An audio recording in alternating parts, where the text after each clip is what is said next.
दोस्तों स्वागत है। आर ओ का हम लोग टेस्ट देख रहे थे। उसमें टेस्ट नंबर 2 है ये और ARO के लिए।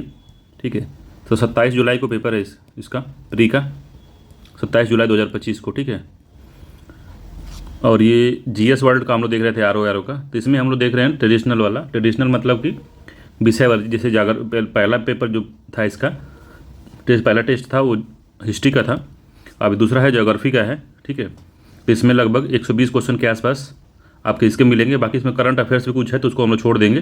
ठीक है, तो 120 या 130 जो है आपको ज्योग्राफी के क्वेश्चन मिलेंगे, जो कि डिटो एग्जाम में जिस तरह से पूछा जाता है उसी तरीके से पूरा फॉर्मेशन हुआ है इसका। ठीक है, अगर आपको इसको PDF चाहिए तो मेरे टेलीग्राम चैनल पे, जो कि इसके डिस्क्रिप्शन में आपको लिंक मिल जाएगा, उससे आप उसको ज्वाइन कर लीजिए, तो वहाँ से आपको मिल जाएगा, डाउनलोड कर लीजिएगा।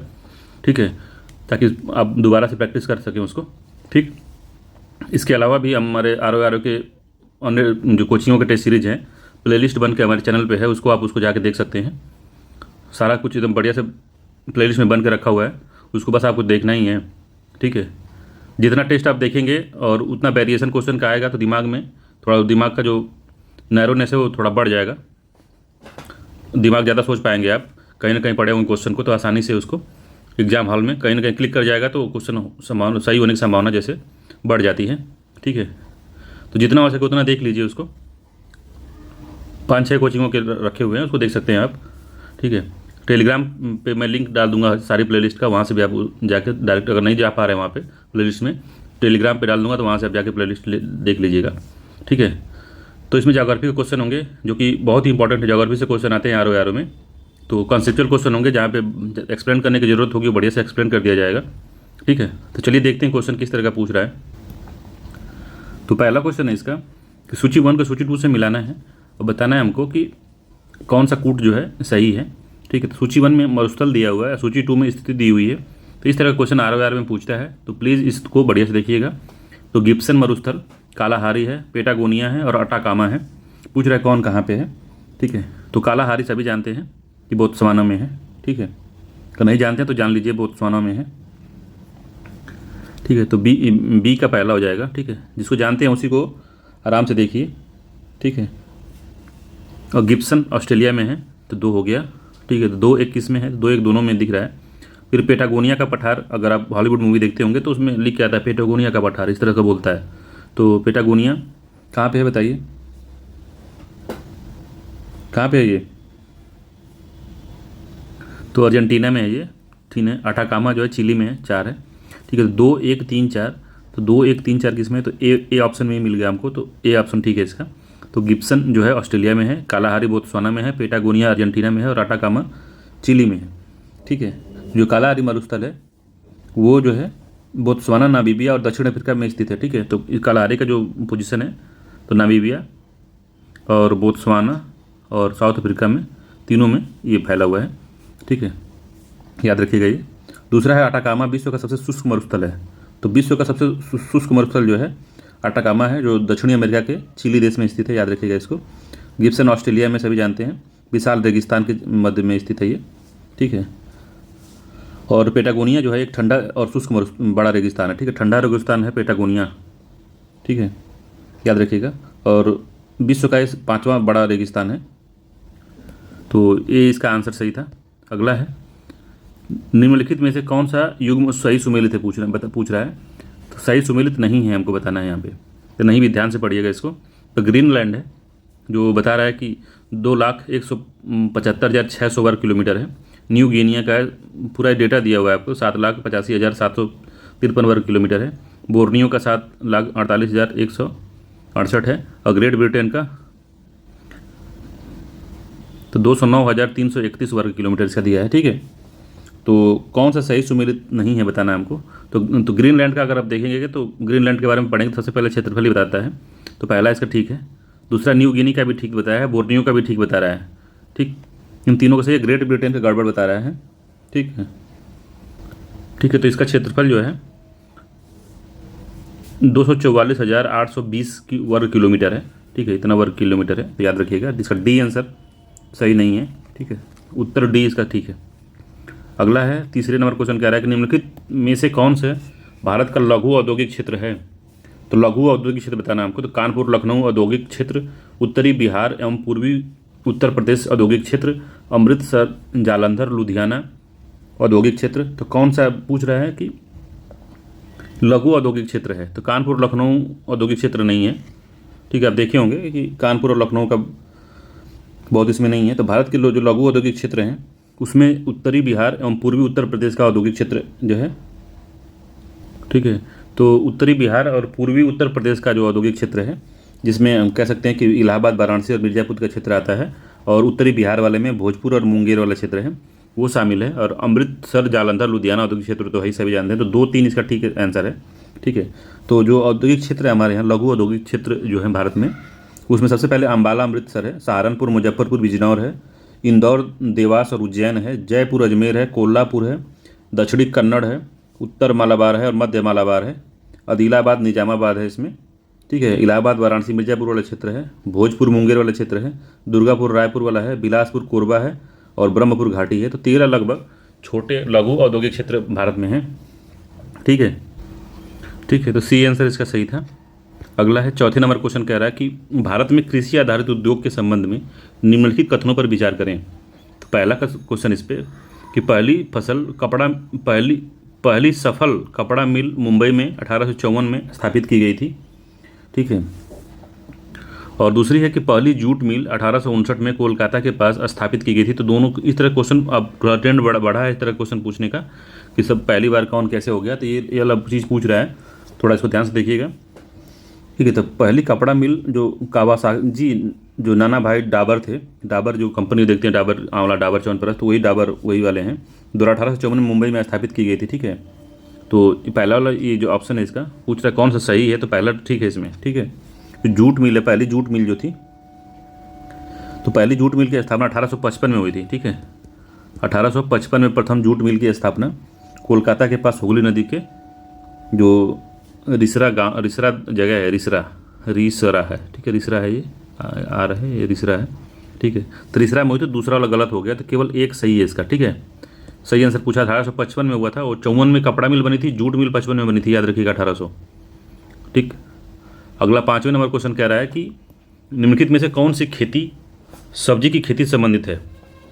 तो ट्रक खेती, बैलगाड़ी की खेती, मशीनीकृत खेती, सहकारी खेती नहीं होती। ठीक है, बैलगाड़ी खेती नहीं होती, ट्रक खेती होती है। ठीक है, तो इसमें दिया बैलगाड़ी खेती, तो ये इसका जो पहला ऑप्शन है ट्रक खेती, ये सही है। ठीक है, तो इसका ए आंसर सही होगा। क्या होती है ट्रक खेती, तो ट्रक खेती इसका इसीलिए नाम पड़ा है कि रात भर में वो दूरी तय कर ले, खेत से लेके जहाँ शहर है, जहाँ मार्केट है, उस मार्केट तक पहुँचने के लिए। तो बड़े शहर जो मेट्रोपॉलिटन सिटी हैं, बड़े बड़े सिटी हैं, उसके जो देखेंगे इसके सर्कल में आसपास जहाँ रात भर में जगह कब या 5 घंटे 6 घंटे में दूरी को कवर किया जा सके, तो वहाँ से सब्जी हुआ, दूध हुआ, तो ये सब जो खेती होती है, दूध खेती में ही आता है, एलाइड सेक्टर है कृषि का। तो क्या होता है कि यहाँ से पशुपालन जो भी है, तो ट्रक जो रात भर में आ जा सके, तो उस जगह में इधर खेती होती है उसकी सब्जियों की।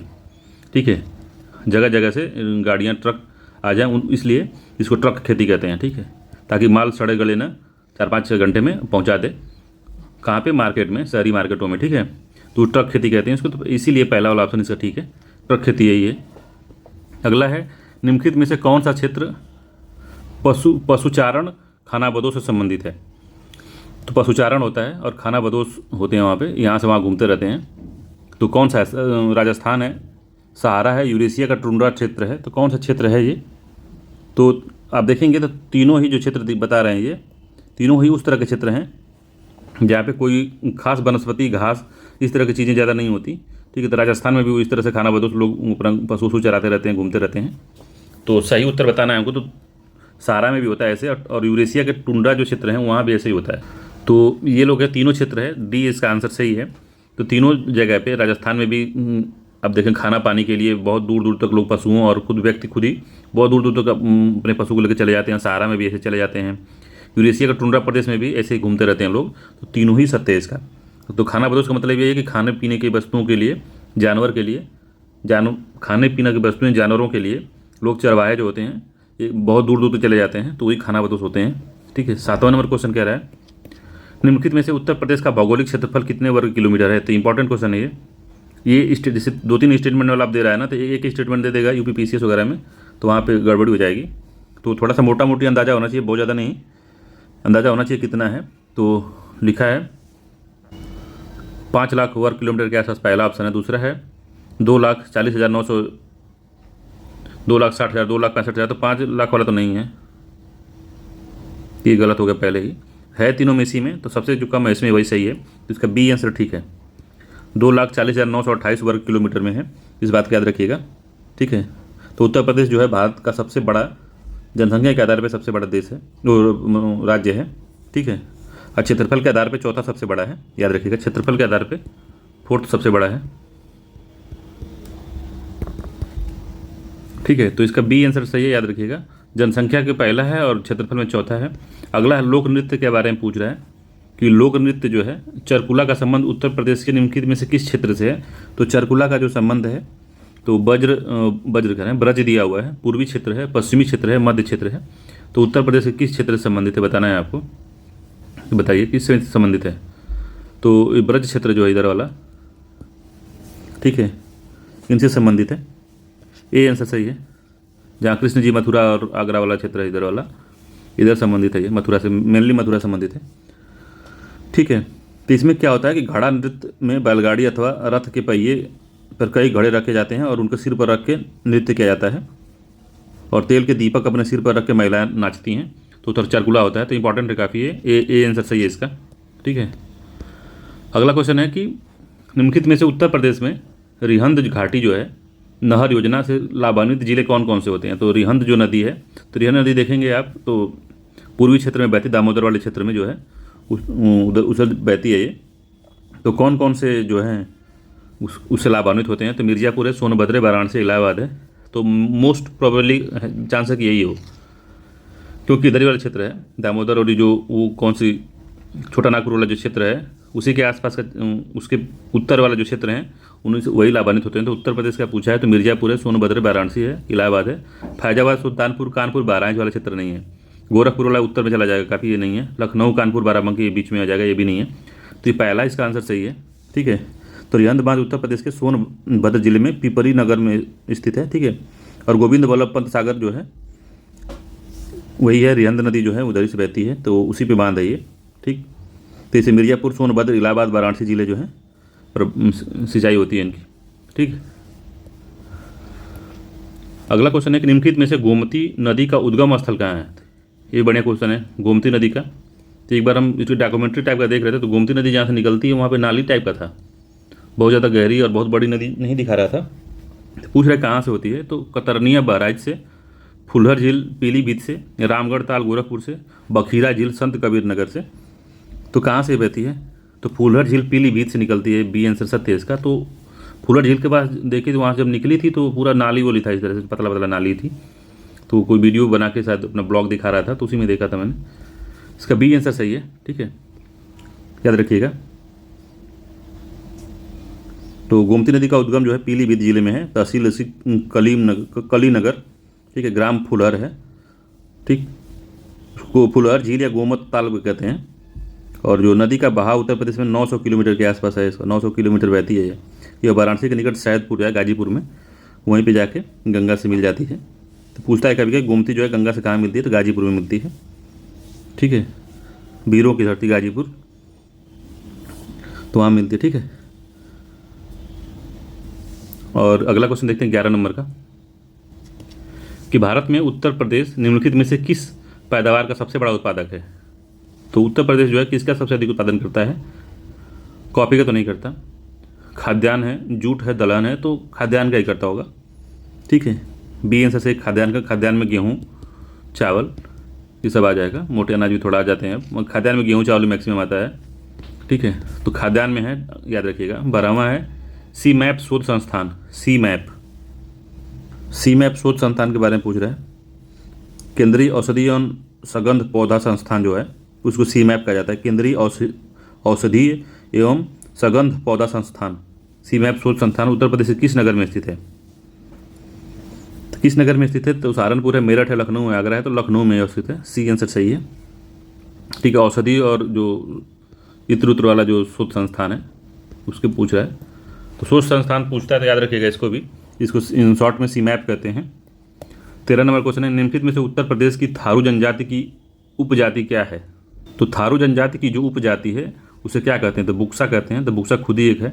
कठरिया है, महीगीर है, खरवार है, तो खरवार भी नहीं है, बुक्सा भी नहीं है, महीगीर और कठरिया में है, तो कठरिया इसका आंसर है, बी आंसर सही है। कठरिया जनजाति थारू की उप जनजाति है। ठीक है। अब कभी पूछता है कि थारू जनजाति उत्तर प्रदेश में जो गोरखपुर है, जैसे उत्तर प्रदेश मान लीजिए है, जैसे मोटा मोटी देख लीजिए उत्तर प्रदेश की तरह से है, तो ये वाला क्षेत्र जो है ना गोरखपुर से, यहाँ पूरा नहीं, ये तराई क्षेत्र जो है गोरखपुर वाला, ठीक है, तो गोरखपुर एंड तराई क्षेत्रों में निवास करती है। तो बी आंसर इसका सही है, याद रखिएगा। अगला है कि उत्तर प्रदेश में निम्नलिखित में से किस जनजाति के लिए बलरामपुर में जनजातीय संग्रहालय की स्थापना की गई है? देखिए ये जनजातीय संग्रहालय नया ही है, अभी 2023 में स्थापित किया गया था। हमको करंट अफेयर्स में बता रहे थे एक बार कि उसको याद रखिएगा। वो सहरिया है, थारू है, महीगीर है या गोंड है? तो किसके लिए की जा रही है? ठीक है, थारू के लिए की जा रही है, याद रखिएगा। बी आंसर सही है। बलरामपुर में थारू प्रधान ग्राम जो है इमिलिया कोडर में थारू जनजातीय संग्रहालय का निर्माण किया जा रहा है। इमिलिया कोडर याद रखिएगा, मेंस जो लिख रहे हैं तो इमिलिया कोडर याद रखिएगा, इमिलिया कोडर। तो मेंस वाले लोग ध्यान दें इसको। तो इस तरह से ही देखिए, जब इसको करंट अफेयर्स जब कोई भी क्वेश्चन लगाएंगे तो उसी से जो डेटा होता है उसी लगाने से याद होता है। बार बार रिवाइज करने से, बार बार आँख से गुजरता है आगे से, तो वो याद होता जाता है। तो उसको आप मेंस में यूज कर सकते हैं। ठीक है। तो संग्रहालय बनाने का मकसद यही है कि जो संग्रहालय थारू जनजाति की जो उनकी संस्कृति है, परंपरा है, धर्म है, जीवन शैली है, उनके सभी आयामों को वहाँ प्रदर्शित किया जा सके। ठीक है, तो पूरा मकसद यही है। अगला है 15 नंबर का, उत्तर प्रदेश के संत कबीर नगर में कौन सा अभ्यारण्य स्थित है? तो संत कबीर नगर में कौन सा अभ्यारण्य है? बखीरा पंछी अभ्यारण्य है, चंद्रभागा है, चंद्रप्रभा अभ्यारण्य है, नवाबगंज पंछी अभ्यारण्य है, या किशनपुर अभ्यारण्य है? तो थोड़ा सा भी पढ़े होंगे तो आप जानते होंगे कि चंद्रभागा तो नहीं है, नवाबगंज उन्नाव के आसपास है, किशनपुर भी नहीं, तो बखीरा है। ठीक है, ए आंसर सी है। जो बखीरा पंछी अभ्यारण्य है वो यहीं पे अवस्थित है। नवाबगंज पंछी अभ्यारण्य कहाँ है? ठीक है, तो उन्नाव जिले में है, ये उन्नाव में है, याद रखिएगा, उन्नाव। ठीक है। तो इसे चंद्रभागा तो चंदौली में, सभी जानते हैं इसको, चंदौली। और जो लखीमपुर खीरी में जो है किशनपुर है, लखीमपुर खीरी। ये जो दुधवा टाइगर रिजर्व है उसी का भाग है ये किशनपुर अभ्यारण्य जो है। ठीक है। 16 नंबर क्वेश्चन है कि उत्तर प्रदेश के उष्णकटिबंधीय शुष्क पर्णपाती वनों में निम्नलिखित में से कौन सा वृक्ष नहीं पाया जाता है? तो शुष्क पर्णपाती वन पूछ रहा है, तो कौन सा वृक्ष नहीं? ठीक है, तो बर्च जो है, ये इसका आंसर है। बर्च जो है ये क्या है? तो भोजपत्र इसको कहते थे पहले, भोजपत्र। तो भोजपत्र सुने होंगे कि ये जो है हिमालय क्षेत्र में पाया जाता है, हिमालय क्षेत्र में उगने वाला पौधा है, तो ये इसका आंसर सही है। बाकी शीशम, पीपल, साल का पेड़ है, टीक है, नीम है, ये सब शुष्क पर्णपाती वनों में आते हैं। ठीक है, शुष्क पर्णपाती वन। तो शुष्क पर्णपाती वन में 100 से 70 सेंटीमीटर तक वर्षा होती है, जो शुष्क पर्णपाती वन होते हैं। और जो आर्द्र पर्णपाती वन होते हैं वहाँ 100 से 200 सेंटीमीटर तक बारिश होती है। तो मुख्य डिफरेंस यही है। ठीक है। अगला 17 नंबर क्वेश्चन कह रहा है कि निम्नलिखित में से उत्तर प्रदेश के किस जिले में यूरेनियम की खोज की गई है? तो यूरेनियम की खोज किस जिले में की गई है बताना है आपको। तो मिर्ज़ापुर में तो नहीं की गई है, औरैया में भी नहीं, फतेहपुर में नहीं है, ललितपुर में है। बी आंसर सही है, ललितपुर में की गई है। ठीक है। 18 नंबर क्वेश्चन है कि उत्तर प्रदेश में कृषि के बाद सबसे अधिक रोजगार देने वाला निम्नलिखित में से कौन सा उद्योग है? तो हथकरघा है, मिट्टी के खिलौने हैं, बिस्कुट है, दरी उद्योग है। तो कौन सा दिया है? तो हथकरघा ने दिया है, ए आंसर सही है। अब हथकरघा का जो शोध संस्थान है कहाँ पे है? तो वाराणसी में, इसको याद रखिएगा। ठीक है, हथकरघा का जो भी शोध संस्थान है, जो भी वो है, वो वाराणसी में है। और उत्तर प्रदेश के कृषि के बाद सबसे अधिक रोजगार यही देता है। ठीक है। और उत्तर प्रदेश में स्वीकृत विशेष आर्थिक क्षेत्र जो है 24 है इसके लिए। ठीक है, हथकरघा के लिए। और उत्तर प्रदेश का प्रमुख औद्योगिक नगर जो है कौन सा है? कानपुर है। और सूती वस्त्र उद्योग की दृष्टि से उत्तर प्रदेश जो है देश का सेकेंड स्थान है। ठीक, सेकेंड नंबर पे आता है। 19 नंबर क्वेश्चन है, निम्नलिखित में से पर्वतीय श्रेणियों पर विचार कीजिए और उनके कालानुक्रम से व्यवस्थित करना है। ठीक है, तो इसको बताना है कि सबसे पहले कौन बनी थी। ठीक है, तो किस काल में कौन बनी थी यही बताना है आपको। तो अब का कुछ नहीं आता तभी आप जानते हैं सबसे पहले अरावली ही बना था। तो 2 लिख देंगे इसमें। तो जब 2 लिखते हैं पहले ही बी आंसर इसका टिक टिक हो जाएगा। ठीक है, तो 2 होगा। ठीक, फिर उसके बाद में अपलेशियन बना था, 3 हो जाएगा। फिर सबसे लास्ट में हिमालय बना था, तो ये भी याद रखिएगा। फिर से ब्लैक फॉरेस्ट बना है, फिर से एक हो हिमालय बना है। ठीक है, याद रखिएगा। तो सबसे पहले चर्नियन पर्वत जो बने थे, चर्नियन पर्वत कहते हैं इनको। चर्नियन पर्वत ये विश्व के प्राचीनतम पर्वत हैं, जो इनका निर्माण जो कैम्ब्रियन तथा पूर्व कैम्ब्रियन युग में हुआ था, जिसका जो एज है 40 करोड़ वर्ष पहले हुआ था इनका। ठीक है, इसमें धारवाड़ का जो चट्टानें हैं वो सब बनी हैं, छोटा नागपुर बना है, अरावली बना है, कुडप्पा बना है। तो वो क्षेत्र बना है जहाँ से हमको लोहा वहा और काफ़ी हमको मटेरियल प्राप्त होता है। तो जो खनिज संसाधन से परिपूर्ण है वही बनी थी सबसे पहले। ठीक है, उसके बाद कैलिडोनियन काल के पर्वत जो बने थे वो 32 करोड़ वर्ष पहले बने थे। इसमें जो है स्कॉटलैंड और आयरलैंड के जो पर्वत हैं इसमें आते हैं। ठीक है, उसके बाद हर्सिनियन पर्वत जो बने थे उसमें 22 करोड़ पहले बने थे। तो उसमें जो है तियान सान का नाम सुने होंगे, अल्ताई सान, ऑस्ट्रेलिया का पूर्वी कार्लिडेरा जो बना था ये सब बना था, पेनाइन, यूरोप का पेनाइन पर्वत, हार्ज, ब्लैक फॉरेस्ट पर्वत, ये सब बने थे। तो ब्लैक फॉरेस्ट इसी में आता है। ठीक है, तो इसलिए चौथे से पहला है। अच्छा, उसके बाद में अल्पाइन पर्वत जो बने जिसमें हिमालय बना था, 3 करोड़ साल पहले बना है। हिमालय है, आल्प्स है, रॉकीज है, एंडीज है, पेरिनीज है, जो बलित पर्वत बने थे वो सबसे लास्ट में आते हैं। तो 3 करोड़ तो जल्दी की बात है। तो बी आंसर इसका सही है, याद रखिएगा। अगला क्वेश्चन है, सूची 1 को सूची 2 से मिलाना है।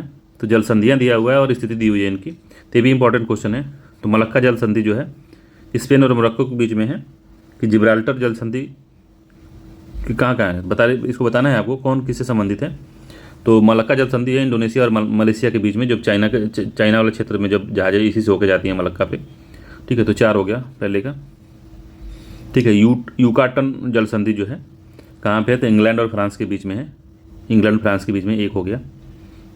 कि मैक्सिको क्यूबा के बीच में है यूकाटन कहाँ पे है, मैक्सिको और क्यूबा के बीच में। ठीक है, मैक्सिको क्यूबा 3 हो गया। और जिब्राल्टर जल संधि जो है कहाँ पे है, तो स्पेन और मोरक्को के बीच में है। ठीक है,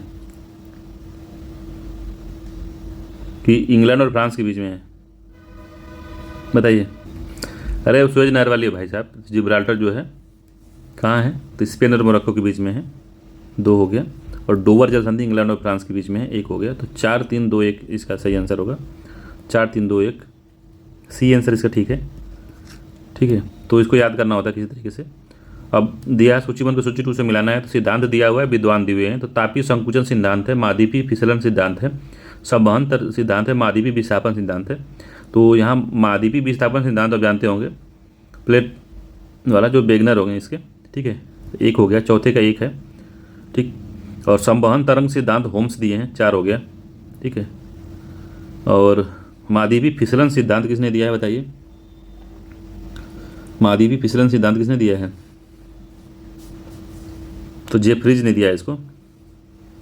कि बेगनर ने, कि डेली ने, तो डेली ने दिया है इसको। ठीक है, तापीय संकुचन सिद्धांत जो है वो किसने दिया था, तो जेफ्रीज ने दिया था। 2 हो गया। तो 2 3 4 1 2 3 4 1 ए आंसर इसका। ठीक है, ठीक है। तो संकुचन सिद्धांत जो है वो जेफ्रीज ने दिया था। ठीक है, महाद्वीपीय फिसलन सिद्धांत जो है डेली ने दिया था। संवहन जो सिद्धांत था वो होम्स ने दिया था, और महाद्वीपीय विस्थापन बेगनर ने दिया था। तो याद रखिएगा, इस तरह का पूछ लेता है कभी कभी। ठीक क्वेश्चन था। अगला क्वेश्चन है कि निम्नलिखित में से कौन सी विश्व की सबसे ऊंची झील है। तो सबसे ऊंची झील कौन सी है, तो टीटीकाका है, टीसो सिक्रू है, लेक आयर है और लेक चाड़ है। तो सबसे ऊंची कौन सी है, तो टीसो सिकुर है, बी आंसर सही है। तो तिब्बत की टीको सिकुर है संसार की सबसे ऊंची झील है। तिब्बत के पठार पर लगभग ये 18,284 फीट ऊपर है ये। ठीक है, तो बहुत ऊंची है ये भाई। ठीक है, सबसे ऊंची झील यही है, टीफो सिकरू। ठीक है, सबसे नीची कौन सी है, सबसे नीची तो मृत सागर है सबसे नीची। ठीक है, तो याद रखिएगा इसको। तो कुछ झीलें जो अधिक गहरी हैं, जैसे साइबेरिया की बैकाल झील है, वो बहुत गहराई है, जैसे 1.5 किलोमीटर के आसपास गहराई है उसमें। अगला है शुक्र ग्रह के बारे में बताना है, क्या सही है शुक्र ग्रह के संबंध में। तो शुक्र ग्रह के संबंध में निम्नलिखित कथनों पर विचार करना है।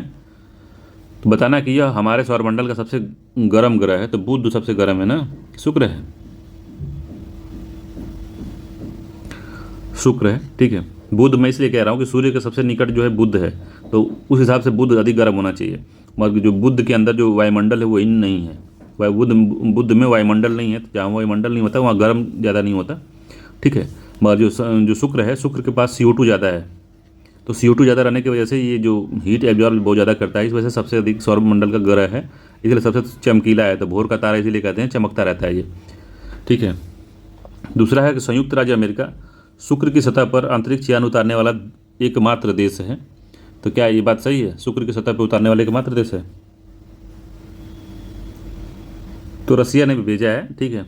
तो कौन सा सही है इसमें? तो केवल एक सही है इसमें, रूस ने भी भेजा है, भले से असफल रहा है, मगर रूस का सफल रहा है, खराब हो गया था उसे भी गिर के, मगर ये बस अमेरिका एकमात्र नहीं है, रूस ने भी भेजा है, तो दूसरा वाला गड़बड़ हो गया, केवल एक सही है, ठीक है। अगला है निम्नलिखित में से कौन सा बंदरगाह शहर भारत के कर्क रेखा के निकटतम है? तो भारत के कर्क रेखा के निकटतम कोलकाता है कि भरूच है, भावनगर है, मुंबई है। तो कर्क रेखा के नज़दीक कौन सा है, तो बताना है आपको। इस तरह क्वेश्चन UPSC में पूछता है, तो UPSC में भी पूछ सकता है। तो जब आप देखेंगे तो मैप बनाते हैं भारत का,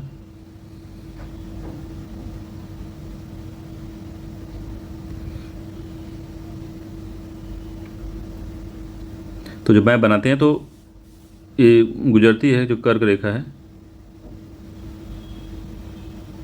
तो उस हिसाब से कोलकाता सबसे नज़दीक है, ठीक है। ये आंसर से कोलकाता सबसे नज़दीक है कर्क रेखा के, 97 किलोमीटर की दूरी के साथ कर्क रेखा सबसे निकटतम है कोलकाता, ठीक है। कर्क रेखा जो गुजरती है गुजरात से, राजस्थान से, तो गुजरात वाले क्षेत्र राजस्थान, गुजरात है, राजस्थान है, महाराष्ट्र, मध्य प्रदेश है, छत्तीसगढ़, झारखंड, पश्चिम बंगाल, त्रिपुरा और मिजोरम से गुजरती है। यह माही नदी को 2 बार काटती है, ये भी याद रखिएगा कि जो माही नदी है यहाँ पे, इसे 2 बार काटती है, कौन? तो कर्क रेखा, ठीक है। तो कर्क रेखा माही नदी को 2 बार काटती है, ये भी याद रखिएगा, ठीक सब बात है। तो कोलकाता सबसे नज़दीक है। भारतीय मानक मेरिडियन निम्नलिखित में से किस राज्य से होकर गुजरती है? तो 82.5 डिग्री वाला जो है मामला, तो वो जो देशांतर है वो कहाँ कहाँ से गुजरती है? तो उत्तर प्रदेश से गुजरती है, मध्य प्रदेश, झारखंड, छत्तीसगढ़, उड़ीसा। तो किससे गुजरती है बताइए? तो उत्तर प्रदेश से गुजरती है, मध्य प्रदेश से गुजरती है, छत्तीसगढ़ से गुजरती है, उड़ीसा से गुजरती है, वो झारखंड से नहीं गुजरती, ठीक है, ठीक है। तो 1 2 3 4 5 राज्यों से गुजरती है, मगर झारखंड इसमें नहीं है, यहाँ पे आंध्र प्रदेश होना चाहिए, ठीक है। तो इसका ए आंसर सही है, 1 2 4 5 इसका सही आंसर है, ठीक है। आंध्र प्रदेश है वहाँ पे, झारखंड नहीं है, याद रखिएगा। छत्तीसगढ़ है मगर झारखंड नहीं है, झारखंड फिर दोबारा करें, झारखंड नहीं है, छत्तीसगढ़ है। झारखंड की जगह पे हम रख सकते हैं आंध्र प्रदेश। अगला है हिंद महासागर के निम्नलिखित द्वीपों को पश्चिम से पूर्व की ओर व्यवस्थित करना है। तो हिंद महासागर में जो द्वीप हैं, सेल्सियस है, मालदीव है, श्रीलंका है, डियागो गार्सिया है। इसको कहाँ करना है? तो पूरब से पश्चिम से पूरब ले जाना है हमको, ठीक है। तो पश्चिम से पूरब ले जाना है। तो हिंद महासागर के जो द्वीप है, तो सबसे पहले अफ्रीका के पास चलेंगे, तो वहाँ पे कौन सा आता है? सबसे बड़ा जो विश्व का चौथा सबसे बड़ा द्वीप है मेगाडास्कर, मेगाडास्कर आता है सबसे पश्चिम में। उसके बाद कौन सा आएगा? रीयूनियन, ठीक है। फिर से कोमोरोस आता है, फिर से सेशेल्स आता है, सेशेल्स, फिर से मालदीव आता है,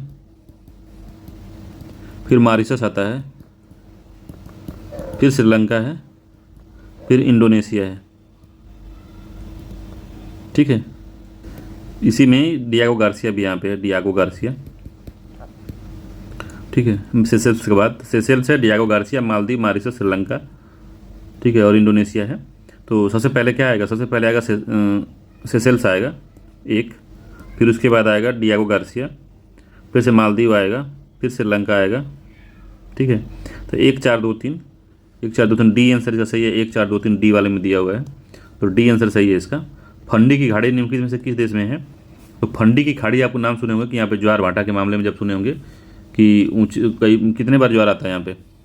तो विश्व का सबसे ऊंचा ज्वार यहीं पे आता है, लगभग 18 किलोमीटर 20 मीटर के आसपास, किलोमीटर कह रहे हैं, तो 20 मीटर के आसपास आता है। तो फंडी की खाड़ी जो है कनाडा में है, याद रखिएगा।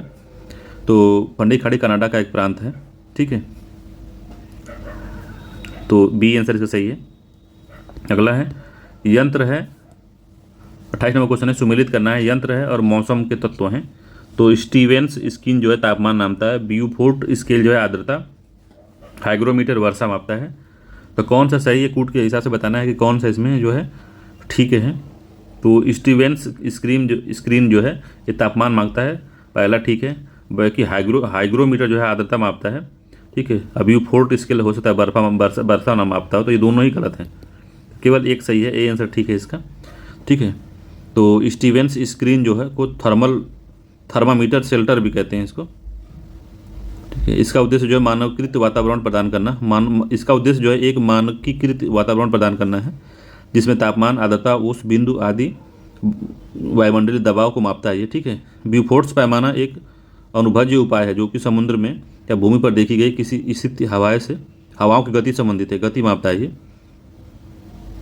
ठीक है। और हाइग्रोमीटर जो है वायुमंडल की आर्द्रता मापता है, ये हवा की गति मापता है, ठीक है।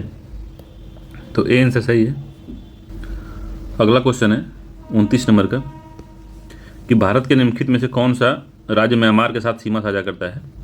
तो म्यांमार के साथ सीमा साझा कौन करता है? तो नागालैंड है, मणिपुर है, अरुणाचल प्रदेश है। तो कौन साझा करता है इसमें? तो थोड़ा सा अंदाजा हो तो बताइए, और अंदाज़ा नहीं तो काफ़ी दुखद बात है ये, थोड़ा भी अंदाज़ा नहीं तो काफ़ी दुख भरी बात है ये, तीनों ही हैं, डी आंसर सही है। अगला है उत्तर प्रदेश के निम्नलिखित में से कौन सा पर्वतीय दर्रा केंद्र शासित प्रदेश लद्दाख में है? तो लद्दाख का दर्रा सीधे पूछ लेते, लद्दाख। तो नाथुला नथुनी वाला दर्रा जो सिक्किम में है, ठीक है। तो दूसरा गलत हो जाएगा, जहाँ जहाँ 2 उसको हटा देते हैं। तो 1 और 3 जो है, जो रेजांग ला है और खारदुंग ला है, ये जो है लद्दाख में आते हैं, ठीक है। तो तीसरे का जो है सी आंसर सही है, याद रखिएगा। तो नाथुला दर्रा जो है सिक्किम में है, इस वजह से उसको काट दिए, तो नहीं पता है तभी रेजांग और खारदुंग ला जो दर्रा है वो आता है लद्दाख में। 31 नंबर क्वेश्चन है, निम्नलिखित में से कौन सा मैकार्टनी मैकडोनाल्ड लाइन को सही ढंग से परिभाषित करता है? तो मैकार्टनी मैकडोनाल्ड लाइन को परिभाषित कौन करता है? तो आयरलैंड और उत्तरी आयरलैंड को विभाजित करने वाली रेखा जो है, उत्तर कोरिया, दक्षिण कोरिया, अक्साई चीन क्षेत्र में प्रस्तावित सीमा, और अरुणाचल प्रदेश, भारत और चीन की सीमा। तो मैकार्टनी मैकडोनाल्ड जो लाइन है, ये दवाई जैसे नाम से ही पता चल रहा है कि हम लोग के देश की बात ये नहीं है, ठीक है। तो ये अक्साई चीन के क्षेत्र में एक प्रस्तावित सीमा है, ठीक है। तो मैकार्टनी मैकडोनाल्ड जो लाइन है, जो ब्रिटिश राज के समय जम्मू कश्मीर और उसके रियासत जो थे और झिंजियांग जो प्रांत था उसका, तो उसके बीच में समझौता हुआ था, जिसको मानने को तैयार नहीं है जो चाइना है, कहता है कि पुराना समय था, वो मानता नहीं है जल्दी, ठीक है। तो विवादित है, 1899 के आसपास ये बनी थी, ठीक है, 1899 के आसपास। तो बहुत पुरानी बात भी नहीं है, और नहीं मानता है तो क्या कर सकते हैं हम, बहुत पुरानी बात नहीं है। अगला है, निम्नलिखित में से कौन सा सही सुमेलित है?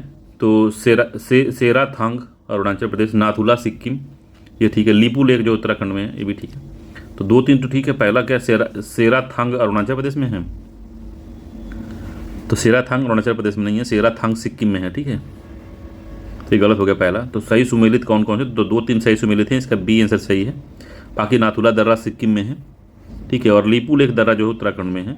तो इनको याद करना होता है, इसमें कुछ समझाने की बात नहीं है, ठीक है। तो उत्तराखंड का जो लीपू लेक दर्रा है वो हिमालय की पहाड़ी में स्थित एक दर्रा है, ठीक है। और इसी से यह दर्रा कैलाश पर्वत और मानसरोवर जाने वाले यात्रियों के लिए विशेष रूप से इस्तेमाल किया जाता है। नाथुला हिमालय का सबसे पहाड़ी दर्रा है जो भारत के सिक्किम राज्य में दक्षिण तिब्बत में चुंबी घाटी को जोड़ता है ये, ठीक है। मानसरोवर झील निम्नलिखित में से किस राज्य केंद्र शासित प्रदेश में स्थित है? तो मानसर झील जो है, मानसरोवर नहीं है, मानसर झील है। तो मानसर झील कहाँ है? मणिपुर में, जम्मू कश्मीर में, हिमाचल प्रदेश और लद्दाख में। तो जम्मू कश्मीर में है मानसर झील, मानसर झील है ये, ठीक है, जम्मू कश्मीर में, JNK, ठीक, बी आंसर सत्य है। अगला है काजीरंगा जो उद्यान है निम्नलिखित में से कौन सा कथन सही है। तो पहला है राष्ट्रीय उद्यान के उत्तर में ब्रह्मपुत्र नदी बहती है। तो काजीरंगा के उत्तर में ब्रह्मपुत्र नदी बहती है और काजीरंगा राष्ट्रीय उद्यान यूनेस्को द्वारा भारत में विश्व धरोहर के रूप में निर्धारित किया गया है। तो कौन सा सही है इसमें। तो कूट से सही उत्तर हमको बताना है। तो दोनों ही कथन सही हैं इसमें, सी आंसर सही है। काजीरंगा को 1985 में यूनेस्को द्वारा विश्व धरोहर उसको बताया गया था और वर्ल्ड लाइफ इंटरनेशनल द्वारा महत्वपूर्ण पंछी के लिए मान्यता प्राप्त है। ठीक है। डीफ्लू और धनसिरी नदी जो है काजीरंगा राष्ट्रीय उद्यान से होकर गुजरती हैं। तो डीफ्लू यूपीएससी वाले याद रखें, डीफ्लू और धनसिरी नदियाँ जो हैं काजीरंगा राष्ट्रीय उद्यान से होकर गुजरती हैं, याद रखिएगा। ब्रह्मपुत्र नदी जो है उत्तर में इसकी सीमा बनाती है और राष्ट्रीय राजमार्ग जो 37 है काजीरंगा राष्ट्रीय उद्यान से ही होकर गुजरता है। तो याद रखिएगा ये बात इसे ही पूछ लेता है यूपीएससी वाले, ये सब ढूंढते रहते हैं वो सब। ठीक है, सी आंसर सही था इसका। 35वां क्वेश्चन है कि निम्नलिखित में से कौन सा देश भूमध्य सागर की सीमा बनाता है। तो भूमध्य सागर की सीमा कौन कौन बनाता है। फ्रांस है, ऑस्ट्रिया है, स्पेन है। तो ऑस्ट्रिया तो नहीं है किसी कीमत पे, तो काट दीजिए ऑस्ट्रिया को, दूसरा हटा दीजिए। तो 1 और 3 बचा, स्पेन भी है, फ्रांस भी है। ठीक है, स्पेन और फ्रांस है। तो भूमध्य रेखा से 21 देश जो हैं लगते हैं, जिसमें अल्बानिया है, अल्जीरिया है, बोस्निया है, हर्जेगोविना है, क्रोएशिया है, साइप्रस है, मिस्र है, फ्रांस है, ग्रीस है, इजराइल है, इटली है, लेबनान है, लीबिया है, माल्टा है, मोनाको है, मोटेनेग्रो है, मोरक्को है, स्लोवेनिया है, स्पेन है, सीरिया है, ट्यूनीशिया है और तुर्की है। तो तुर्की, सीरिया याद रखिएगा, इसमें इराक नहीं है। ठीक है, एक बार यूपीएससी ने इराक को पूछा था, तो इराक नहीं है इसमें, याद रखिएगा। अगला 36 नंबर का, निम्नलिखित में से कौन सा देश हॉर्न ऑफ अफ्रीका नामक क्षेत्र का हिस्सा है। तो काफ़ी अच्छा क्वेश्चन बनाया है ये यूपीएससी में पूछ सकता है। हॉर्न ऑफ अफ्रीका में कौन कौन से देश आते हैं। तो जिबूती है, इरिट्रिया है, इथियोपिया है। तो इसमें से कौन से देश आते हैं इसमें हॉर्न ऑफ अफ्रीका के अंतर्गत। तो इसके अंतर्गत आने वाले जो देश हैं इरिट्रिया है, जिबूती है, इथियोपिया, सोमालिया है। तो सोमालिया इसमें नहीं दिया हुआ है, बाकी इसमें सोमालिया भी है। ठीक है, तो इसमें तीनों ही आते हैं, जिबूती, इरिट्रिया और इथियोपिया के साथ सोमालिया आता है। तो तीनों ही सही है, डी आंसर इसका सही है, तीनों ही आते हैं इसमें। मगर एक और आर्टिकल ये सोमालिया भी हॉर्न ऑफ अफ्रीका में आता है। ठीक है, और ये सोमालिया प्रायद्वीप का हिस्सा भी है। तो आप जब देखेंगे मैप में तो इस तरह का जो हॉर्न बना है, तो ये हॉर्न के पास ये इतना क्षेत्र को कहते हैं। तो इसमें सोमालिया भी आ जाता है, जिबूती यहाँ पे है, यहाँ पे, और इथियोपिया का थोड़ा पार्ट आता है। तो ठीक है, इरिट्रिया भी थोड़ा सा यहाँ पे है, इरिट्रिया, जिबूती, इथियोपिया के इधर बीच में आता है। ठीक है, तो ये सब भाग इसके आते हैं। ठीक, इंपॉर्टेंट है ये याद, जिबूती, इरिट्रिया, इथियोपिया और सोमालिया। चांदीपुर समुद्र तट भारत के निम्नलिखित में से किस राज्य में स्थित है। चांदीपुर न्यूज में था पहले बहुत, जब इसको ग्रीन फ्लैग मिला था। ठीक है, तो उड़ीसा में है, इसको याद रखिएगा, उड़ीसा में है, ए आंसर सही है। आंध्र प्रदेश में नहीं, पश्चिम बंगाल नहीं, कर्नाटक नहीं, उड़ीसा है। चांदीपुर तट उड़ीसा के बालेश्वर में है। तो पूछा था इसको, इसके बारे में कोई यूपीएससी ने पूछा था क्वेश्चन इसके बारे में, पूरा बढ़िया से एक पैराग्राफ लिख के पूछा था इसके बारे में। तो चांदीपुर था, उसका पूरा चांदीपुर था। ठीक है, तो देखिए यह रहस्यमयी समुद्र है, तट है। ठीक है, ऐसे पूछा था कि यह रहस्यमयी समुद्र तट है, आश्चर्यों से भरा हुआ है। कुछ ही मिनटों में के भीतर समुद्र तट का पानी घट जाता है और फिर 2 मिनट में ही समुद्र तट का पानी जैसे नज़ारे की अद्भुत घटना एक बार अनुभव करने के लायक है। ऐसा दिन में 2 बार ज्वार और भाटे के कारण होता है, जो एक निश्चित समय के अंतराल में आता है। भाटे के कारण पानी दूर चला जाता है, जबकि ज्वार के कारण पानी वापस भर जाता है।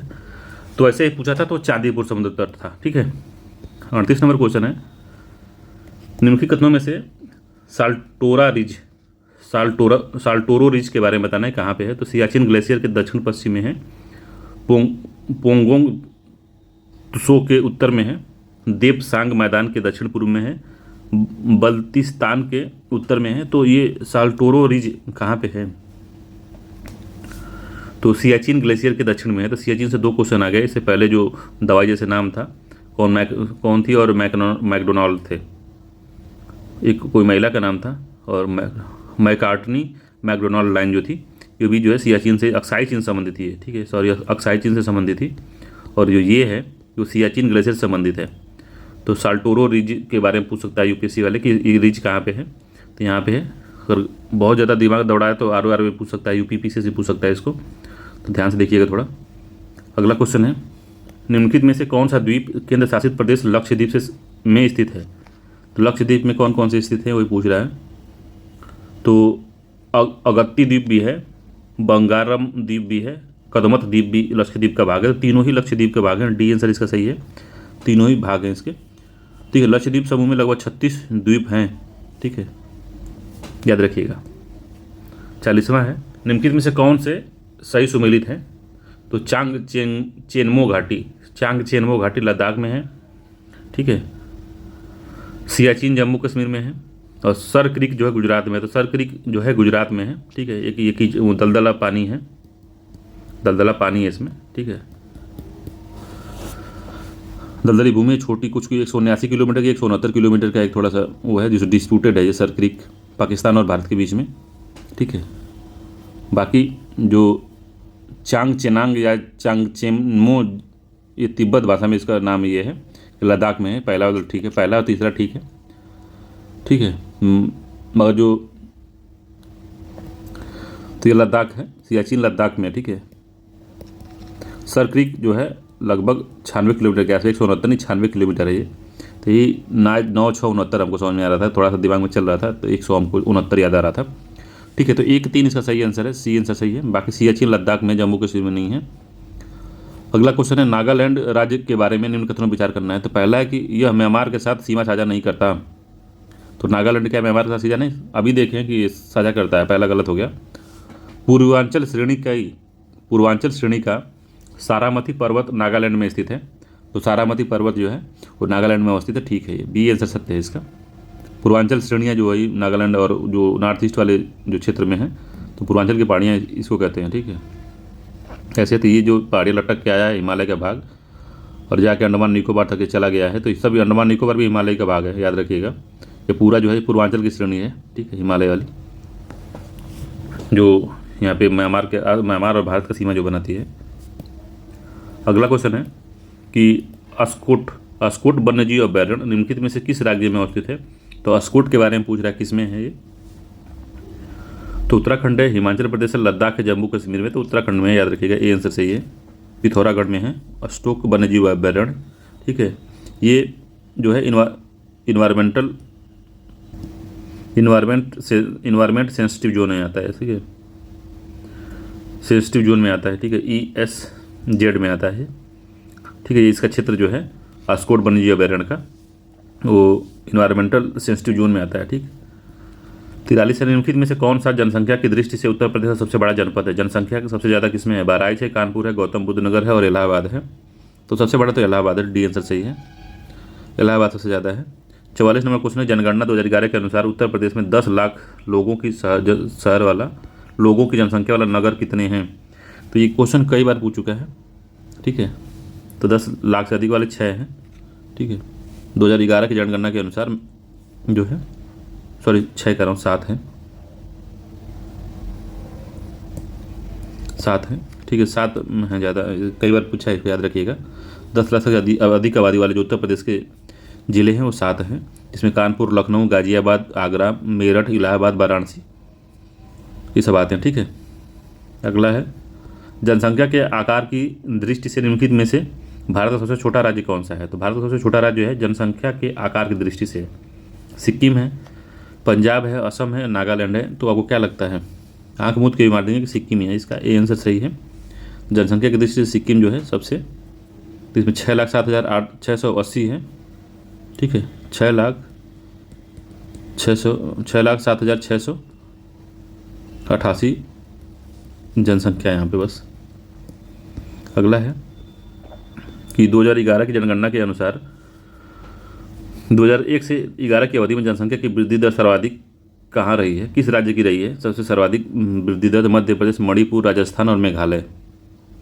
किसकी रही है बताना है आपको, तो मेघालय की रही है, डी आंसर सही है। 27.8% की ग्रोथ रेट इसमें दिखी, 10 की ग्रोथ रेट दिखी थी। ठीक है, अगर केंद्र शासित प्रदेश अगर पूछता है तो दादर नगर हवेली 55% के आसपास इसमें वृद्धि हुई थी। ठीक है, अगला है 47 नंबर का, निम्नलिखित में से भारत में सबसे कम जनसंख्या वाला जनसंख्या वृद्धि दर वाला राज्य कौन सा है? तो सबसे कम जनसंख्या वृद्धि दर वाला राज्य जो है आपको नागालैंड है। निगेटिव ग्रोथ रेट आई थी, ठीक है, नकारात्मक ग्रोथ रेट हुई थी 0.47% नकारात्मक था, निगेटिव। 48 नंबर को है कि 2011 की जनगणना के अनुसार किस एक का नगरीकरण स्तर न्यूनतम है? हिमाचल प्रदेश, मणिपुर, गोवा, हरियाणा। तो हिमाचल प्रदेश का सबसे न्यूनतम है। ए आंसर सही है, हिमाचल प्रदेश सबसे न्यूनतम है, 10% के आसपास बस नगरीय है, बाकी सब ग्रामीण जनसंख्या रहती है। अगला है कि भारत के सर्वाधिक नगरीकरण वाला जो राज्य है वो कौन सा है? पश्चिम बंगाल है, महाराष्ट्र है, गुजरात है, गोवा है। तो सबसे अधिक गोवा है, डी आंसर सही है, सबसे अधिक जो है नगरीकृत राज्य गोवा है। 50 नंबर क्वेश्चन है कि भारत 2011 की जनगणना के अनुसार न्यूनतम नगरीय जनसंख्या परसेंटेज वाला उत्तर प्रदेश के किस जिले में है? सबसे नगरीकृत जनसंख्या का प्रतिशत सबसे कम किस में है? गाजियाबाद है, गौतम बुद्ध नगर है, लखनऊ में श्रावस्ती है। तो श्रावस्ती है वो, ठीक है। सबसे नगरीय जनसंख्या का परसेंटेज जो है उत्तर प्रदेश जिले में सबसे कम जो है गौतम श्रावस्ती में है। डी आंसर इसका सही है, श्रावस्ती है। 51 नंबर क्वेश्चन है कि निम्नलिखित में से सर्वाधिक अनुसूचित जाति आबादी किस प्रदेश में संकेंद्रित है? तो अनुसूचित जाति पूछ रहा है, तो किस राज्य में? उत्तर प्रदेश, मध्य प्रदेश, झारखंड, महाराष्ट्र। तो सबसे अधिक जो है एमपी में है, ठीक है। क्या पूछा है? अनुसूचित जाति पूछा, अनुसूचित जनजाति नहीं पूछा है, ठीक है, एक गड़बड़ हो गया, ठीक है। तो इसमें उत्तर प्रदेश है अनुसूचित जाति वाले। अनुसूचित जनजाति अगर पूछता तो उसमें एमपी आता, ठीक है। ए आंसर सही है। अगर एमपी पीसीएस का एग्जाम दिया तो जनजातियों के बारे में हमको लगता है 10, 12, 15 क्वेश्चन पूछ लेता है वो। 52 है 2011 की जनगणना के अंतिम आंकड़ों के अनुसार निम्नलिखित में से उत्तर प्रदेश के किस जिले में अनुसूचित जनजाति पूछा है लोगों की प्रतिशत सबसे अधिक है? तो बलरामपुर है, सोनभद्र है, हमीरपुर है, बांदा है। तो कौन है? सोनभद्र में है, बी आंसर सही है, सोनभद्र में सर्वाधिक है, ठीक। अगर सबसे कम पूछता है, सबसे कम जो है सबसे कम बागपत में है, सबसे ज़्यादा सोनभद्र में, दो सबसे कम बागपत में है। अगला है सारंडा और चाईबासा शब्द निम्नलिखित में से किससे संबंधित है? तो सारंडा है और चाईबासा शब्द निम्न में से किससे संबंधित है? तो भूमिगत जलाशय, यूरेनियम की खदानें, लौह अयस्क के भंडार, तांबे की खदानें। तो किससे संबंधित है ये? तो लौह अयस्क के भंडार है ये, सारंडा और चाईबासा। ये झारखंड में, झारखंड के सिंह भूमि जो क्षेत्र है तो वहीं पे ये सब है, ठीक है। अगला है सस्य सघनता निम्नलिखित में से किसके बीच संबंध बताता है? तो सस्य सघनता जो है सस्य सघनता होती क्या है? तो सकल फसल क्षेत्र और शुद्ध बोया गया क्षेत्र, शुद्ध फसली क्षेत्र और शुद्ध बोया गया क्षेत्र, सकल फसल क्षेत्र और सकल बोया गया क्षेत्र, शुद्ध सकल क्षेत्र और सकल बोया गया क्षेत्र। तो क्या आता है बताना है आपको। तो सकल जो फसल क्षेत्र है और सकल बोया गया क्षेत्र है उसको सस्य सघनता कहते हैं कि एक जो खेत है उसमें कितनी फसल बोई गई है एक साल में। अगर 3 फसल बोई गई तो सघनता 3 है उसकी, 4 बोई सघनता ज़्यादा है, समझ रहे हैं? कितनी बार बोई गई है, इसका सी आंसर सही है, सकल फसल क्षेत्र और सकल बोया गया क्षेत्र जो है आता है। गुरु फसल चक्र समझ में आया कि नहीं? पहले ये बता दीजिए, ये वाला ये सस्य सघनता समझ में आया कि नहीं? तो सस्य सघनता को सस्य गहनता भी कहते हैं। तो एक वर्ष में एक क्षेत्र में जितनी बार फसल बोई जाती है उसी को उसकी फसल गहनता कहते हैं या सस्य सघनता कहते हैं। सिंपल बात है, जितनी ज़्यादा फसलों की संख्या होगी उतनी ज़्यादा फसलों की गहनता होगी, ठीक है। यदि एक कृषि वर्ष में केवल एक ही फसल उगाई जाती है तो फसल गहनता 1 होगी। यदि एक वर्ष में 3 फसल उगाई जाती है तो फसल गहनता 3 होगी उसकी, ठीक है। ये गुरु महिसानी किसके लिए प्रसिद्ध है? गुरु महिसानी जो प्रसिद्ध क्षेत्र है किसके लिए है? तो डेयरी उद्योग के लिए है, लौह अयस्क के लिए, गेहूं उत्पादन के लिए, कोयला खनन के लिए। तो किसके लिए प्रसिद्ध है ये? तो लौह अयस्क के लिए प्रसिद्ध है, बी आंसर इसका सही है, लौह अयस्क के लिए, ठीक है। अगला है बॉक्साइट अयस्क के संदर्भ में निम्न कथनों में से कौन सा सही है? तो जो बॉक्साइट अयस्क के संदर्भ में बताना है कि निम्न में से कौन सा कथन सही है? तो इनका उपयोग एल्युमिनियम के निर्माण में किया जाता है। यह मुख्य रूप से तृतीय निक्षेप में पाया जाता है और लेटराइट चट्टान से जुड़ा हुआ है। नीचे दिए कूटों से सही बताना है। तो बॉक्साइट अयस्क क्या होते हैं? तो सही बताना है हमको। तो इसका उपयोग एल्युमिनियम के निर्माण में किया जाता है, ठीक है। जो बॉक्साइट एल्युमिनियम के निर्माण में यूज होता है, ठीक है। यह मुख्य रूप से तृतीय निक्षेप में पाया जाता है और लेटराइट चट्टान से जुड़ा हुआ है। तो ये भी बात ठीक है, दोनों ही कथन इसके सत्य हैं, सी आंसर सही है। तो जो भारत में, ठीक है, तो लेटेराइट है, याद रखिएगा, इसके दोनों कथन सत्य हैं। 57 है कि भारत में सीसा खनिज संसाधनों के संबंध में निम्न कथनों पर विचार करना है। तो पहला, सीसा का प्रमुख अयस्क गैलीना है और यह चूना पत्थर और बलुआ पत्थर की आग्नेय शैलों में पाया जाता है। ठीक है, तो गैलीना है बता रहा है। ठीक है, दूसरा है, राजस्थान का जावर क्षेत्र सीसा उत्पादन के लिए प्रसिद्ध है। तो ये भी ठीक है, दोनों कथन इसके सत्य हैं, इसका सी आंसर सही है, दोनों ही कथन सही हैं इसके। तो सीसा उत्पादन और भंडारण की दृष्टि से देश का सबसे जो प्रथम राज्य है वो राजस्थान है। ठीक है, भारत सीसा का लगभग 50% भंडार जो है राजस्थान में ही पाया जाता है। भारत में राजस्थान राज्य जो है सीसा जस्ता अयस्क का सबसे बड़ा उत्पादक राज्य है। यहाँ उदयपुर जिले में जावर की खान देश की सबसे बड़ी महत्वपूर्ण सीसा जस्ता की खान है। ठीक है, और सीसा का जो प्रमुख अयस्क होता है गैलीना होता है। ठीक है, गैलीना शीशे के एसीटेट का उपयोग उद्योग औषधि के रूप में भी इसका किया जाता है। ठीक है, याद रखिएगा। अगला है, भारत में कोयला भंडार के बारे में उनकी कथनों में से विचार करना है के बारे में। ठीक है, तो इसमें पहला क्वेश्चन है, पहला इसका दिया है कि जो एंथ्रेसाइट कोयला होता है जम्मू कश्मीर में ही पाया जाता है। ठीक है, दूसरा है, लिग्नाइट कोयला में नमी की मात्रा कम होती है। और तीसरा है कि उड़ीसा में देश का दूसरा सबसे बड़ा कोयला भंडार है और यह कुल कोयले भंडार का 24% से अधिक वहन करता है। ठीक है, नीचे दिए गए कूट से सही उत्तर हमको चयन करना है। तो एंथ्रेसाइट जो कोयला होता है सबसे उत्तम क्वालिटी का होता है, ये उत्तम क्वालिटी का कोयला होता है और इसका जो विकास क्रम की सर्वोच्च श्रेणी का कोयला माना जाता है। ठीक है, इसमें जो कार्बन की मात्रा 85% होती है। तो कार्बन की मात्रा जितना अधिक होगी वो उतना ही बढ़िया कोयला होता है। ठीक है, और भारत में यह कोयला मुख्यतः ये जो जम्मू कश्मीर का रियासी इलाका है, रियासी क्षेत्र, रियासी, उसी में पाया जाता है। ठीक है, तो पहला ठीक है। दूसरा कह रहा है कि तो इसमें क्या है, तो लिग्नाइट कोयला या भूरा कोयला भी इसको कहते हैं। इसमें जो कार्बन की मात्रा होती है, कार्बन बहुत कम होता है, 25 से 35% के आसपास होता है, इसलिए भूरा दिखाई देता है। ठीक है, तो इसीलिए भूरा दिखाई देता है ये। इसमें पानी की मात्रा जो होती है अधिक होती है, नमी अधिक होती है इसमें। ठीक, तो ये दूसरा गलत हो गया, नमी की मात्रा कम बता रहा है मगर अधिक होता है। दूसरा जो है, तीसरा, उड़ीसा देश में दूसरा सबसे बड़ा कोयला भंडार है। ठीक है, और ये 24% बर्न करता है, ये बात ठीक है। तो 1 और 3 इसका सही आंसर है, सी आंसर सही है, 1 और 3 जो है ठीक है इसके। इसका अगला है कि भारत की अधिकतर चीनी मिलें किस राज्य में स्थित हैं। तो थोड़ा सा कंट्रोवर्शियल क्वेश्चन होता है कभी कभी। तो महाराष्ट्र है, कंट्रोवर्शियल नहीं है, अब तो शिफ्ट हो गया है। उत्तर प्रदेश की मैक्सिमम चीनी मिलें बंद हो गई हैं। उत्तर प्रदेश है, मध्य प्रदेश है और बिहार है। तो सबसे अधिक जो चीनी मिलें की बात है, देश का सबसे बड़ा जो राज्य जो है उत्तर प्रदेश है, बी आंसर से। सब सर्वाधिक जो चीनी मिलें हैं वो यूपी में है। ठीक है, और इसमें बहुत अधिक बंद भी हो गई हैं। ठीक है, तो बी इसका आंसर सही है, उत्तर प्रदेश। तो लगभग 182-83 के आसपास जो चीनी मिलें हैं, सहकारी समितियों को जोड़ते हैं अगर तो। ठीक है, तो देश का लगभग 48% गन्ना जो है उत्तर प्रदेश उत्पादन करता है और 50% के आसपास जो चीनी का उत्पादन करता है भारत अकेले, उत्तर प्रदेश भारत में।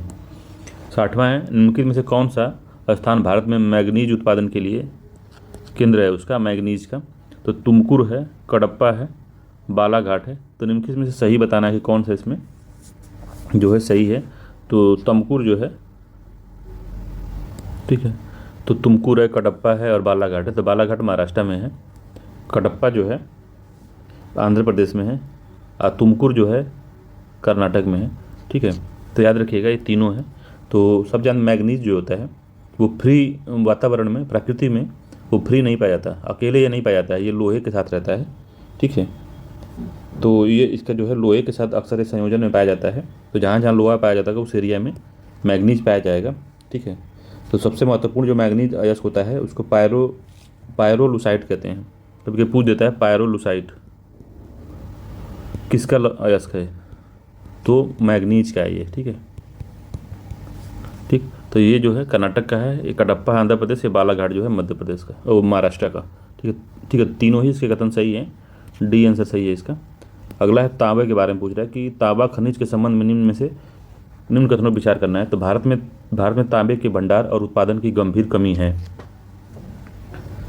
तो तांबे की और उसके भंडार की गंभीर कमी बताया जा रहा है।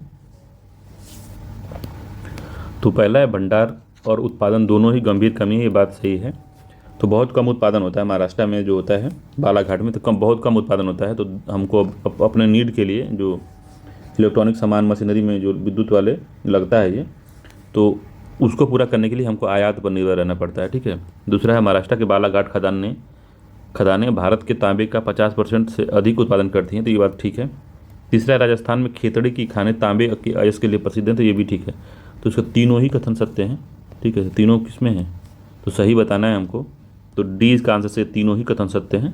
तो याद रखिएगा जो बालाघाट क्षेत्र है वो 50% से अधिक भारत का उत्पादन करता है। अगर मान लीजिए 100 किलो अगर तांबा उत्पादन होता है तो 50 किलो अकेले बालाघाट से होता है।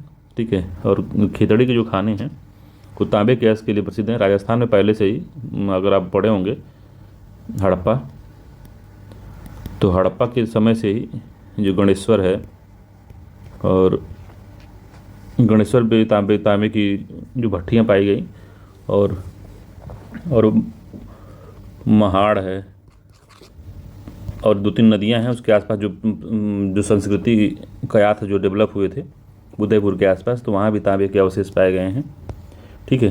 62 नंबर क्वेश्चन कह रहा है कि अभ्रक के संबंध में निम्न कथनों पर विचार करना है। तो अभ्रक के गुण उत्कृष्ट विद्युत शक्ति, परतदार और कम बिजली हानिकारक हैं। ठीक है। तो अभ्रक के गुण उत्कृष्ट विद्युत शक्ति, परतदार और कम बिजली हानिकारक हैं, तो पहला ठीक है। दूसरा झारखंड का कोडरमा, गया, हजारीबाग बेल्ट अभ्रक के प्रमुख उत्पादक में से एक हैं। तो जो अभ्रक का उत्पादन होता है सबसे अधिक वो आंध्र प्रदेश, बिहार, झारखंड, राजस्थान के क्षेत्र में होता है। ठीक है। तो पहला क्वेश्चन इसका पहला जो है सही है, इसका दूसरा जो है ये भी ठीक है। ठीक है। तो अभ्रक जो है ये प्रकृति में जो पाया जाता है तो परतदार पाया जाता है, परतों में से पाया जाता है, बहुत जैसे परतों में पाया जाता है। और परतें जो होती हैं बहुत पतली होती हैं। ठीक है, बहुत पतली थी, हाथ से टूट जाती हैं ये, मगर ये बहुत उपयोगी होता है इलेक्ट्रॉनिक्स गैजेट में, वहाँ पे यूज होता है ये। ठीक है। तो याद रखिएगा दोनों ही इसके बारे में कथन सही हैं। ठीक। अगला क्वेश्चन है कि हाल ही की खबरों में रहा सोनभद्र सोने की खदान निम्नलिखित में से किस राज्य में स्थित है। तो सोनभद्र सोने की खदान कर्नाटक में, तमिलनाडु में है, कर्नाटक, उत्तराखंड और उत्तर प्रदेश। तो कहाँ पे है ये? तो सभी जानते हैं सोनभद्र यूपी में है। पूरी दुनिया में चर्चा के बिंदु रहा था। जियोलॉजिकल सर्वे ऑफ इंडिया ने खदान में 3000 टन नहीं बल्कि 160 किलो सोने का दावा किया था। बहुत ज़्यादा सोना नहीं पाया गया था, तो बहुत उसको न्यूज़ में था उस समय पे। अगला कोलार क्षेत्र निम्नलिखित में से किसके लिए प्रसिद्ध है। तो कोलार गोल्ड माइन तो किसके लिए प्रसिद्ध है? सोने के भंडार के लिए। तो कौन सी मूवी आई थी? KGF जो आई थी, इसी से संबंधित। जो KGF मूवी आई थी तो ये कोलार गोल्ड माइन से ही संबंधित थी, इसी पे बेस मूवी बनी थी। अगला है उष्णकटिबंधीय चक्रवातों के बारे में बताना है। तो उष्णकटिबंधीय चक्रवात जो मान लीजिए 30 से लेके 30 साउथ 30 नॉर्थ के बीच में जो बनते हैं उनको उष्णकटिबंधीय चक्रवात की श्रेणी में हम लोग देते हैं। तो 5 डिग्री से 30 के 5 डिग्री या 5 डिग्री से 30 के बीच में जो बनते हैं, 0 डिग्री पे तो नहीं बनते, 0, 1, 2, 3, 4 तक नहीं बनते, 5 के बाद ही बनना शुरू होते हैं। तो 5 डिग्री से लेके 30 डिग्री नॉर्थ साउथ दोनों में ये जो बनते हैं। ठीक है। तो क्या है, चक्रवात के केंद्र में एक आंख बनती है जिसमें बहुत अधिक वायु दाब होता है। तो बहुत अधिक वायु दाब नहीं होता। ठीक है। तो जो आंख होती है वहाँ से जो है हवाएं ऊपर उठती हैं। ठीक है। जब हवाएं जहाँ ऊपर उठेंगी वो दाब वहाँ पे कम होगा, तो बहुत लो प्रेशर होता है। ठीक है, लो प्रेशर होता है यहाँ पे। ठीक है, चक्रवात की आंख में लो प्रेशर होता है। ठीक है। दूसरा क्या लिखा है कि लैंडफॉल करते समय इसकी तीव्रता आमतौर पर कमज़ोर हो जाती है। तो जो इसको ऊर्जा मिलती है, जो ये गर्म होता है, जो आँख उसकी गर्म रहती है, वो मेनली जो है जो जल होता है, जल का जो सतह पर 27 डिग्री से अधिक तापमान होना चाहिए। तो 27 डिग्री से अधिक तापमान होता है तो ये गर्म रहता है। तो जैसे ही लैंड पे आता है, लैंडफॉल मतलब ज़मीन पे जैसे ही आता है तो इसको हीट मिलना कम हो जाती है। जब हीट मिलना कम होती है तो इसकी तीव्रता कमज़ोर होने लगती है। ठीक है, तो वही कह रहा था, तीव्रता इसकी कमज़ोर हो जाती है। तो केवल इसका बी आंसर सही है, दो सही है, पहला गलत है। ठीक है, अब 0 से लेके 5 डिग्री के बीच में क्यों नहीं बनता है चक्रवात? चक्रवात बनता है तो बहुत कमज़ोर बनता है, तो कोरियालिस बल के कारण, क्योंकि 0 डिग्री से लेके 3, 4, 5 डिग्री तक कोरियालिस बल नहीं काम करता, इस वजह से ऐसा होता है। 66 नंबर क्वेश्चन कह रहा है कि ला नीना के बारे में बताना है। तो अल नीना जो होता है उसी का उल्टा होता है ला नीना। तो पहला है कि यह मध्य और पूर्व मध्य भूमध्य रेखीय प्रशांत क्षेत्र में समुद्र की सतह के तापमान में आवधिक वार्मिंग को संदर्भित करता है।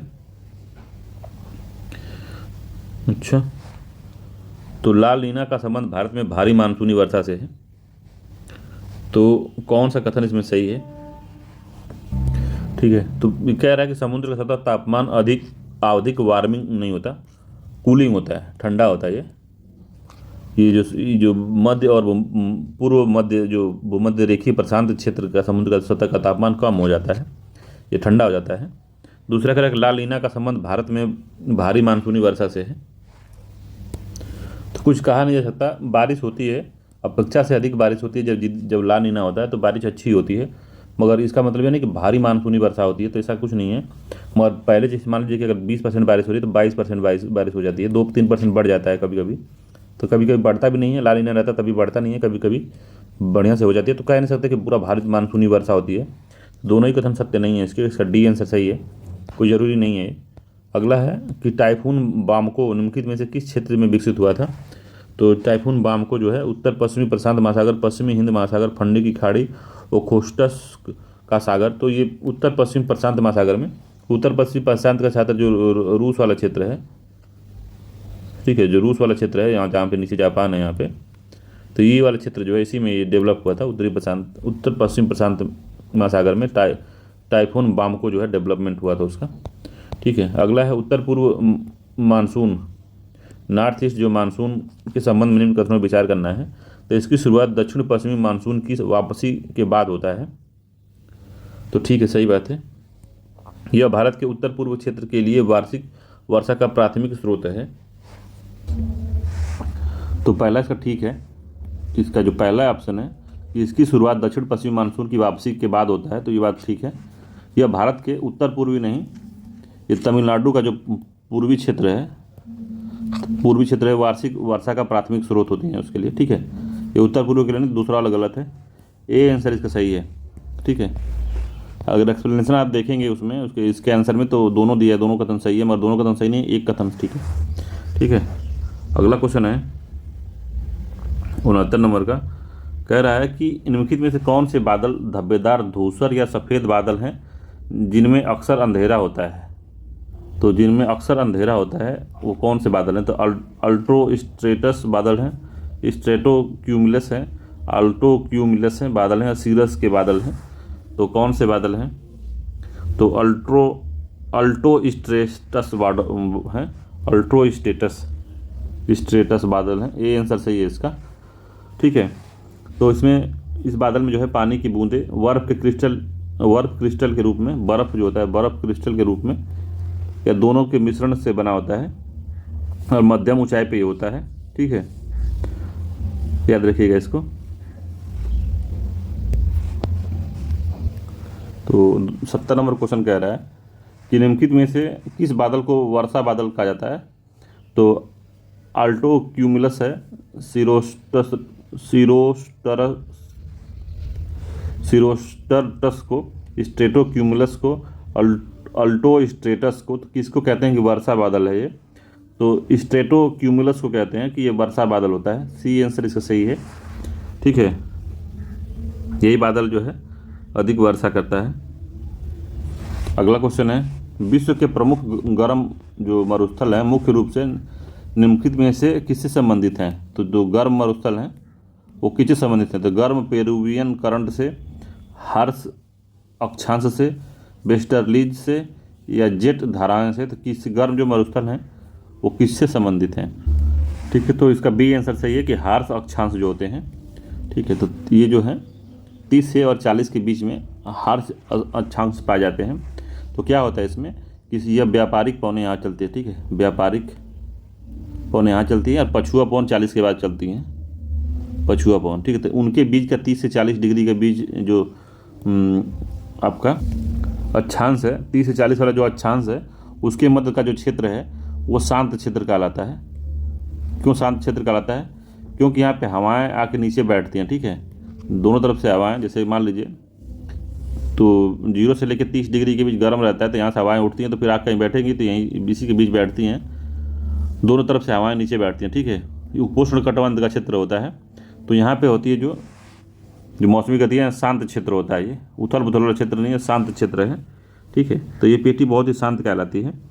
और जो सूर्य दक्षिणायन और उत्तरायण होता है तो ये पेटी जो है नीचे ऊपर शिफ्ट करती रहती है, ठीक है। तो इसमें क्या होता है कि यहाँ बारिश नहीं होती है। तो बारिश जब नहीं होती है तो यहाँ पे क्या होता है, मरुस्थल डेवलपमेंट होने लगता है, तो मरुस्थल डेवलप होता है। बाकी जो हार्श अक्षांश इसलिए कहते हैं क्योंकि जब इसके मध्य में जब नाव लगे जाते थे पहले प्राचीन काल में, तो जो देखेंगे नाव जो बनी रहती थी, नाव वैसे बनी थी और यहाँ पे एक छतरी टाइप का बना रहता था, जैसे खूब चौड़ा सा छतरी टाइप का बना रहता था। तो ये क्या कहता है, हवा को रोकता था और हवा को साथ ये जिस दिशा में हवा चलती थी उसी दिशा में नाव चलने लगती थी, ठीक है। तो इसमें घोड़े लदे रहते थे। तो क्या होता था कि जब 30 से 40 डिग्री में जब आ जाएंगे तो यहाँ तो हवा बहनी नहीं है, यहाँ पे नीचे हवा बैठती है, तो शांत क्षेत्र है, तो बहुत ही स्लो बहती थी नाव, चलती थी या नाव खड़ी हो जाती थी। तो इसको हल्का करने के लिए यहीं पे घोड़ों को बाहर फेंक देते थे। तो घोड़ों को जो पानी में फेंक देते थे लोग, जो व्यापारी थे, तो उसको हार्श अक्षांश कहा जाने लगा। तो ये बी आंसर इसका सही है, ठीक है। अगला क्वेश्चन है, निम्नलिखित 72 का निम्नलिखित में से कौन से कारक महासागरीय लवणता को प्रभावित करते हैं? तो महासागरीय लवणता को, मान लीजिए महासागरीय लवणता छोड़ दीजिए, आप सीधे एक बाल्टी लीजिए या एक अपने गांव का या घर के आसपास का तालाब ले लीजिए, ठीक है। इससे समझ में आ जाएगा आपको। एक छोटा तालाब है, इसे आपने 5 किलो नमक डाला है, ठीक है, और जो है इसमें पानी है 100 लीटर, ठीक। याद रखिएगा, तुरंत समझ में आ जाएगा। ऐसे ही समुद्र में सेम जो तालाब में होगा वही समुद्र में होता है। तो 5 केजी नमक है इसमें और 100 लीटर पानी है। तो वाष्पीकरण होकर मान लीजिए कि अगर वाष्पीकरण में पानी 1 लीटर उड़ गया तो 99 लीटर ही बचा ना। तो 5 का इसका परसेंटेज देखेंगे जब नमक का, तो परसेंटेज नमक का बढ़ गया, पानी कम हो गया, तो वाष्पीकरण को प्रभावित करता है, ठीक है। बर्फ़ का जमना, इसको छोड़िए, बर्फ़ का जमना।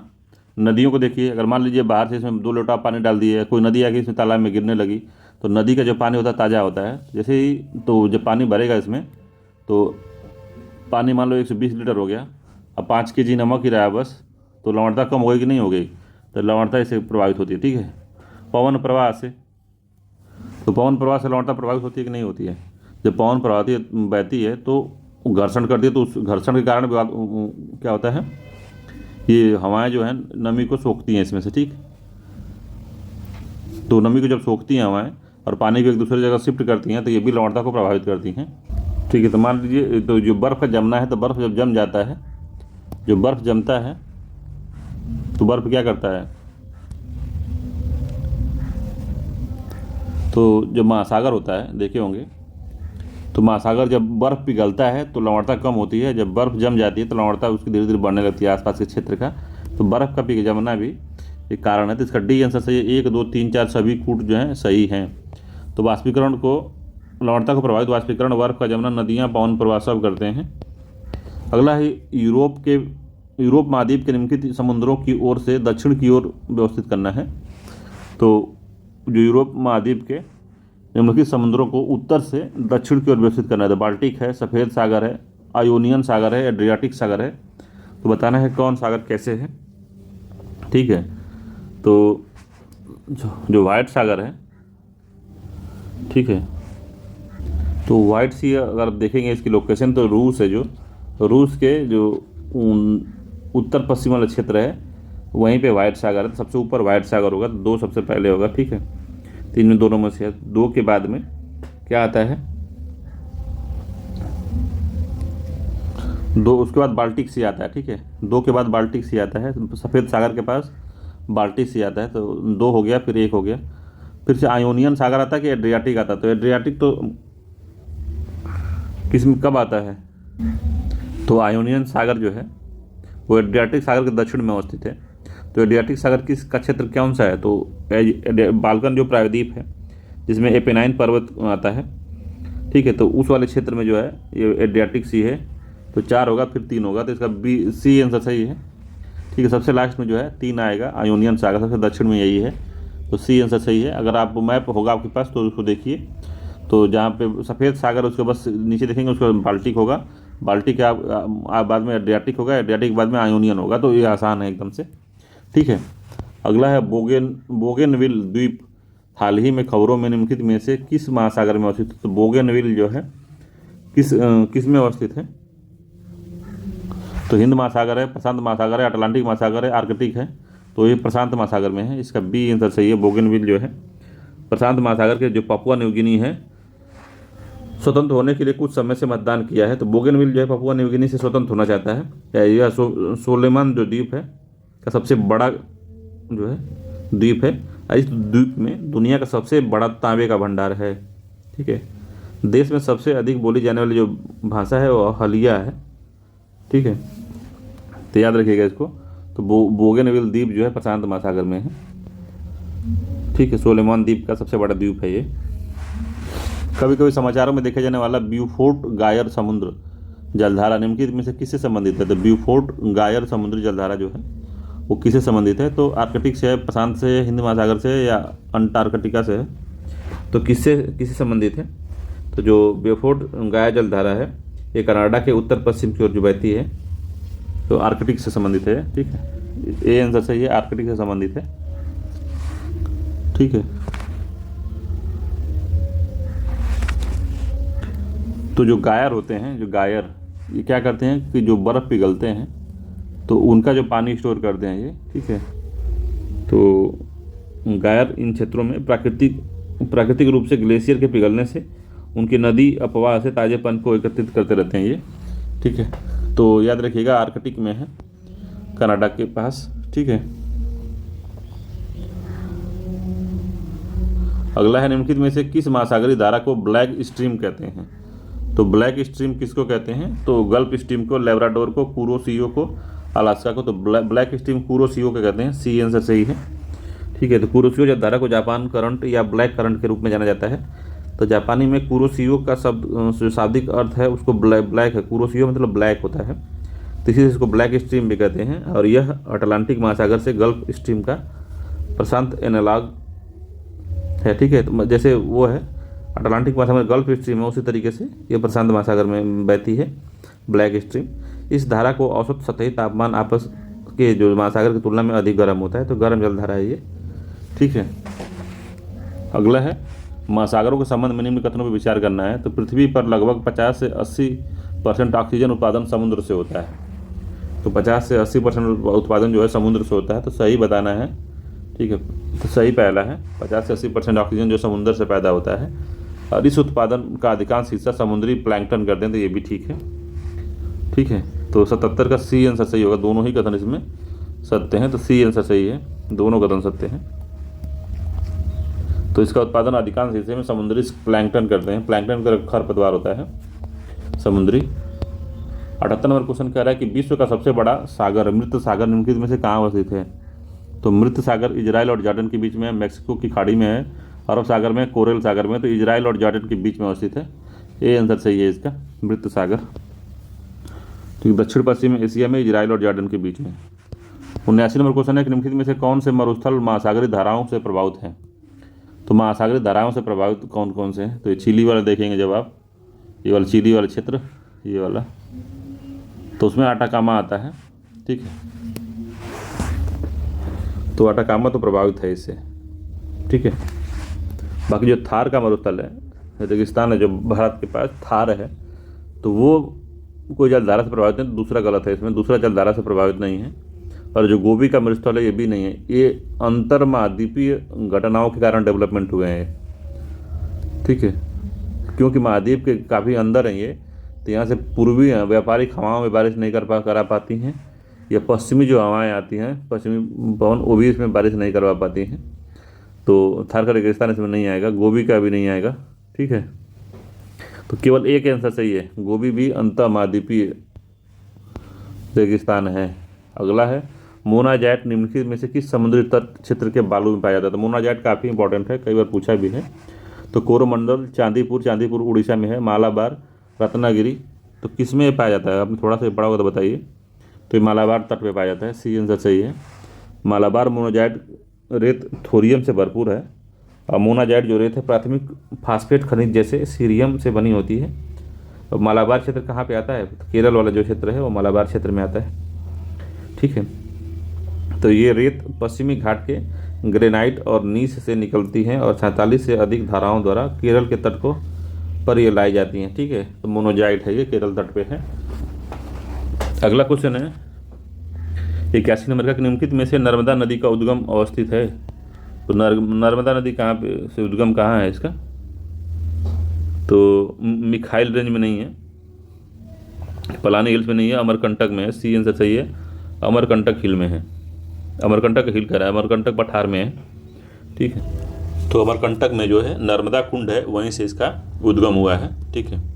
82 नंबर क्वेश्चन, कि भारत में वह स्थान जहाँ सोना, तांबा और लौह अयस्क तथा कोयला क्रम में पाया जाता है, वो कौन सा है? तो भारत में वह स्थान जहाँ सोना, तांबा और लौह अयस्क तथा कोयला क्रम में पाया जाता है, वो कहाँ है? तो कोलार है, खेतड़ी है, नोआमुंडी है और झरिया है।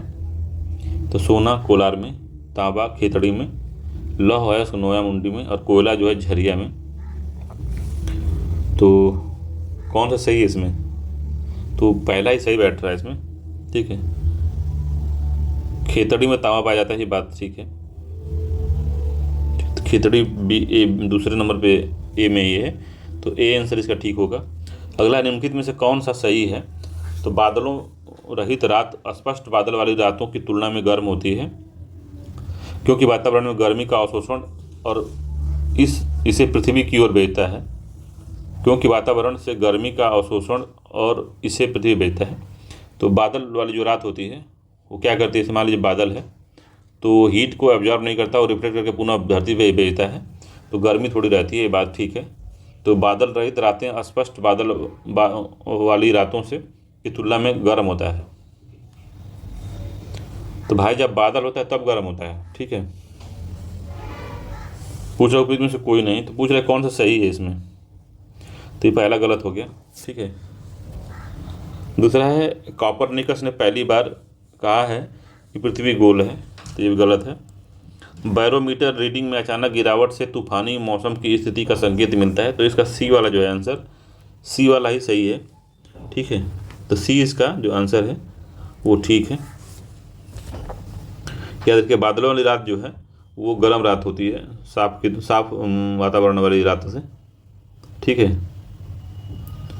तो कॉपरनिकस ने पहली बार बताया था कि पृथ्वी सूर्य के चारों ओर घूमती है, न कि गोल है, ठीक है। तो कॉपरनिकस दूसरी बात बताया था। अगला है झारखंड के सिंदरी में उत्पादित खाद। तो झारखंड में सिंदरी में उत्पादित जो खाद है उसको क्या कहते हैं? यूरिया है, अमोनियम फास्फेट है, कैल्शियम सुपर फास्फेट है, एल्युमिनियम सल्फेट है। तो क्या है? तो यूरिया है, ये आंसर सही है। तो सिंदरी झारखंड राज्य में धनबाद जिले की नगरपालिका सीमा के भीतर औद्योगिक शहर है, और इसकी प्रसिद्ध वहाँ के उर्वरक कारखाने हैं जो 2002 में बंद हो गए थे, परंतु हाल ही में यूरिया का उत्पादन शुरू हुआ है यहाँ पे, ठीक है। तो ए आंसर से यूरिया का उत्पादन।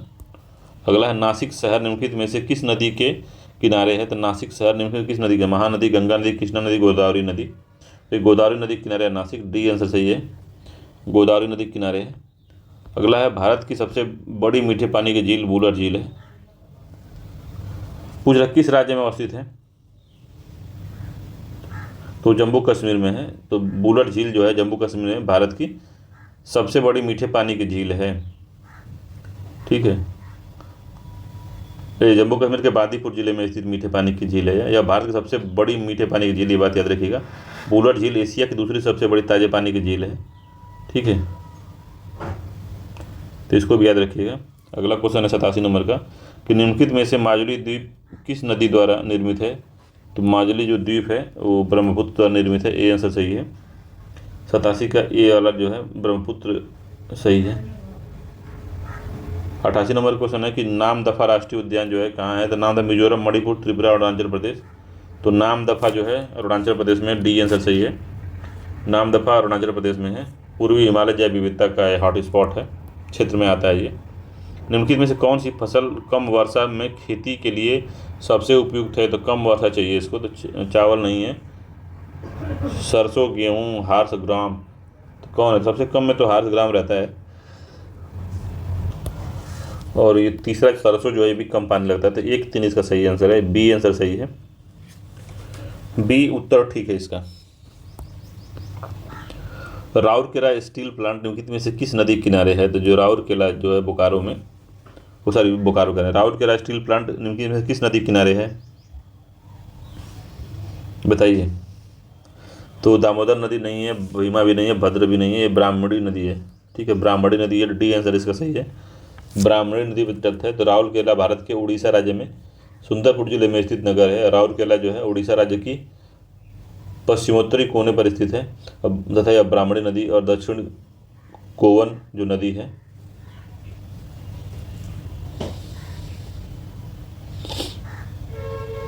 दक्षिणी कोवन करें, कोयल नदी नहीं, दक्षिणी कोयल नदी के किनारे बसा हुआ है। तो याद ब्राह्मणी और दक्षिणी कोयल नदी के किनारे बसा हुआ है।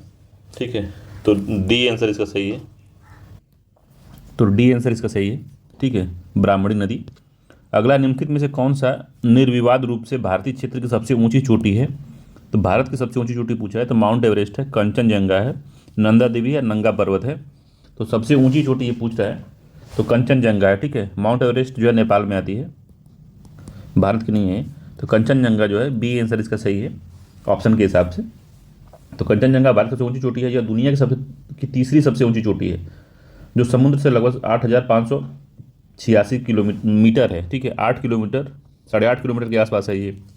ठीक है, 8.5 किलोमीटर आप रोड पे पैदल जाइए, उतनी ऊंची चोटी है कंचनजंगा। ठीक है, और वो कंचनजंगा कहाँ पे है, तो सिक्किम में, याद रखिएगा, नेपाल हिमालय में आता है ये। अगला क्वेश्चन है, तीस्ता नदी की सहायक नदी है। तीस्ता नदी किस नदी की सहायक नदी है, तो यमुना की है, महानदी की, गंगा की, ब्रह्मपुत्र की। तो बताइए किसकी है। तो तीस्ता नदी जो सहायक नदी है ब्रह्मपुत्र की है, डी आंसर इसका सही है। तीस्ता नदी जो है ब्रह्मपुत्र की सहायक नदी है। तो बंगाल की खाड़ी में प्रवेश करने से पहले सिक्किम और पश्चिम बंगाल के भारतीय राज्यों से होकर बहती है। ठीक है, याद रखिएगा। अगला है कि भारत में लिग्नाइट कोयले का सबसे बड़ा उत्पादक राज्य कौन सा है, तो लिग्नाइट का बताना है आपको। तो केरल है, तमिलनाडु है, राजस्थान है, गुजरात है। तो लिग्नाइट कोयले का सबसे बड़ा उत्पादक कौन है, तमिलनाडु है, बी आंसर सही है। तो नवेली भारत का सबसे बड़ा लिग्नाइट कोयला क्षेत्र है, नवेली। नेवेली पूछे कहाँ है, तो तमिलनाडु में है, इसको भी याद रखिएगा। नवेली में पाया जाने वाला जो कोयला है उसको 35% से अधिक कार्बन होता है। ठीक है, तो याद रखिएगा, जो नेवेली कोयला खदान है वो जो है नवरत्न कंपनी है ये, कोयला मंत्रालय के अंतर्गत। ठीक है, अगला है 94 नंबर का, निम्नलिखित में से कथनों विचार करना है। तो पहला है कि अंतर्राष्ट्रीय तिथि रेखा के पार जापान से अलास्का की यात्रा करने वाले व्यक्ति को 1 दिन का लाभ होगा। समझ रहे हैं, तो अंतर्राष्ट्रीय तिथि रेखा के पार जापान से अलास्का जाने वाला, तो जापान यहाँ है, अलास्का यहाँ है। ठीक है, ये तिथि रेखा है। तो इधर जाने वाले को, अलास्का की यात्रा करने वाले व्यक्ति को, जापान से अलास्का जाता है तो 1 दिन का उसको लाभ होगा कि हानि होगी, बताइए। तो मान लीजिए कि आज यहाँ मंगलवार है, तो यहाँ पे क्या रहा होगा, तो यहाँ सोमवार ही होगा। ठीक है, याद रखिएगा। अगर आप अलास्का में हैं, ठीक है, तो अगर मान लीजिए कि जापान में अगर आज 1 तारीख है और 1 का महीना और 2024 है, ठीक है, तो अलास्का में इसी समय तुरंत ही अभी यहाँ पे 31 होगा, 12 होगा या 2023 होगा। समझ रहे हैं बात को। तो 1 दिन का लाभ होगा, ये बात बिल्कुल सही है। तो अंतर्राष्ट्रीय तिथि रेखा के पार जापान से अलास्का की यात्रा करने वाले व्यक्ति को 1 दिन का लाभ होगा, ये बात बिल्कुल सही है। पहला ठीक है। दूसरा है, यदि अधिकांश अक्षांशीय विस्तार वाले देशों के लिए असुविधाजनक है, लेकिन छोटे देशांतरी विस्तार के लिए कई समय क्षेत्र हैं, तो यह अधिकांश यह अधिक अक्षांशीय विस्तार वाले देशों के लिए सुविधाजनक है, लेकिन छोटे देशांतरीय विस्तार के लिए कई समय क्षेत्र हैं। तो पूर्व में से कौन सा कथन सही है? तो दूसरा वाला समझ में नहीं आ रहा तो इंग्लिश पढ़ लेते हैं। It is inconvenient for a country with a more latitudinal expansion, but there are many time zone for smaller latitudinal expansion. ठीक है, दूसरा वाला क्या कहना चाहता है ये सही समझ में नहीं आ रहा है। तो एक चीज़ बता देता हूँ आपको कि इसमें इस कथन का अगर इसकी जगह पे ये होता कि मान लीजिए मानक समय एक देश के लिए, तो जैसे हमारे यहाँ 82.5 डिग्री है, ठीक है, मानक समय 82.5 डिग्री है भारत का, तो चुने गए एक निश्चित देशांतर या देशांतर के अनुरूप, इसी के अनुरूप हमारे यहाँ समय डिसाइड होता है। ठीक है, तो अधिक देशांतर या अधिक देशांतरी विस्तार वाले देश से होकर गुजरता है। ठीक है, तो देशांतर अगर अधिक है, ठीक है, तो अधिक कोई देश है जिसके यहाँ से अधिक देशांतर गुजरते हैं। ठीक है, तो उस देश में कई टाइम जोन हो सकते हैं। ठीक है, टाइम जोन कई हो सकते हैं। तो अधिक ये अक्षांशीय नहीं, अधिक देशांतरीय वाले देश के लिए असुविधाजनक है, लेकिन देखिए इसका ऑप्शन ये है कि एक टाइम जोन, एक टाइम रेखा, एक समय रेखा या एक समय देशांतर कम देशांतरी विस्तार वाले, लिख देता हूं मैं, दूसरा ऑप्शन ये गड़बड़ छप गया है तो इसमें लिख देता हूं कि कम देशांतरीय विस्तार वाले राज्य या देश लिख लीजिए, कम देशांतरी विस्तार वाले देश के लिए सुविधाजनक होता है एक समय रेखा, एक तिथि रेखा, एक समय या तिथि रेखा, लेकिन बड़े या अधिक देशांतरीय विस्तार वाले के लिए एक तिथि रेखा असुविधाजनक है। समझ रहे हैं कि नहीं बात को? तो अगर जैसे भारत है तो एक टाइम रेखा है, एक 82.5 डिग्री वाली जो यामोत्तर है, तिथि यामोत्तर है, तो इसके लिए तो मान लीजिए भारत में चल गया, मगर यही रूस के लिए होता तो रूस के लिए नहीं हो संभव हो पाता, ये एक ही टाइम जोन असुविधाजनक हो जाता, क्योंकि 4-5 घंटे पूरब में इसको घड़ी का समय और 5 घंटा जो है पीछे घड़ी का समय, मतलब पश्चिम की तरफ घड़ी का समय, दोनों में काफ़ी अंतर हो जाता, तो उनका वर्किंग जो हावर होता है वो डिस्टर्ब होने लगता है। क्योंकि जो पूर्वी रूस के लोग हैं उनको पहले काम करने जाना पड़ता, तो उनको 6 बजे मान लीजिए धूप हो जाती है उनके यहाँ, तो 6 बजे से चले जाएंगे। ठीक है, और 6 बजे चले जाएंगे और फिर जाने के बाद में अगर उनको 8 बजे की ड्यूटी की छुट्टी मिलनी होगी, तो जब यहाँ 8 बजे तो 8 बजे यहाँ अंधेरा हो जाएगा। ठीक है, जब 8 बजे अंधेरा हो जाएगा तो यहाँ विद्युत की खपत बहुत ज़्यादा होने लगेगी। ठीक, तो याद रखिएगा इस तरह की चीज़ें यहाँ पे होगी कि समय से दिक्कत होती है, तो इस हिसाब से दोनों इसमें कथन सत्य हो जाएंगे। ठीक है, सी आंसर इसका सही हो जाएगा। तो कुल मिलाकर कहने का मतलब यही था। अगला है कि भूमध्य सागर निम्नलिखित में से किस देश की सीमा में है? तो भूमध्य सागर निम्नलिखित में से किस देश की सीमा है? भूमध्य सागर से किस देश की सीमा लगती है, कहने का मतलब है भूमध्य सागर निम्नलिखित में से किस देश की सीमा साझा करता है? तो पहले ही बताया था इसके बारे में, से पहले क्वेश्चन आ चुका है, यूपीएससी में कुछ पूछा गया क्वेश्चन है। ठीक है, तो जॉर्डन नहीं है, इराक भी नहीं है, ये लेबनान और सीरिया जो है 2-3 इसका सही उत्तर होगा। ठीक है, तो लेबनान और सीरिया दोनों नहीं है, लेबनान और इराक दोनों नहीं है, तो कौन लगाता है? तो बी आंसर 2 और 3 इसका सही आंसर होगा। 95 का सी आंसर सही होगा। 3 है 4 होगा यार भाई, ये 3 है ये 4 है, तो सी आंसर सही होगा इसका। 3 और 4 जो है इसका सीमा लगाते हैं, बाकी सीमा नहीं लगाते। ठीक है, अगला क्वेश्चन है कि निम्नलिखित कथनों पर विचार करना है। तो बताना है कि ग्रेनाइट चट्टानों के मुख्य घटक सिलिका और मैग्नीशियम है। तो ग्रेनाइट चट्टानों के मुख्य घटक जो हैं सिलिका और एल्युमिनियम, मैग्नीशियम नहीं होते, एल्युमिनियम होते हैं, ठीक है, पहला गलत हो गया। अगला, महासागरीय तल मुख्य रूप से बेसाल्टिक चट्टानों से बना होता है, तो दूसरा ठीक है, बेसाल्ट चट्टानों से ही बना होता है। सही बताना है तो बी आंसर इसका सही है कि बी वाला ठीक है, महासागरीय जो तल होता है वो बेसाल्टिक चट्टानों से बनता है, ठीक है। अगला है, इडुक्की थर्मल पावर स्टेशन निम्नलिखित में से किस राज्य में स्थित है? तो केरल, कर्नाटक, तमिलनाडु, आंध्र प्रदेश। तो इडुक्की जो है वो केरल में स्थित है, ए आंसर सही है। तो भारत की एक प्रमुख नदी घाटी परियोजना है और इडुक्की परियोजना केरल के पेरियार नदी पे है, ये भी याद रखिएगा, पेरियार पे है ये, पेरियार, ठीक है, पेरियार पर है। अगला है कि वायुमंडल की संरचना के संबंध में निम्न कथनों पे कौन सा सही है? तो पहला है, नाइट्रोजन और ऑक्सीजन के बाद कार्बन डाइऑक्साइड सबसे अधिक मात्रा में पाई जाती है। तो वायुमंडल की संरचना है तो नाइट्रोजन ऑक्सीजन के बाद कार्बन डाइऑक्साइड सबसे अधिक में पाई जाती है? नहीं भाई, नाइट्रोजन के बाद ऑक्सीजन पाई जाती है, ऑक्सीजन के बाद आर्गन है, फिर कार्बन डाइऑक्साइड आर्गन के बाद है, ठीक है, तो आर्गन है, आर्गन के बाद पाई जाती है कार्बन डाई, ठीक है, तो पहला गलत हो गया। दूसरा है, उष्णकटिबंधीय क्षेत्र की तुलना में उपोष्णकटिबंधीय क्षेत्रों में धूल के कणों की उच्च संरचना पाई जाती है।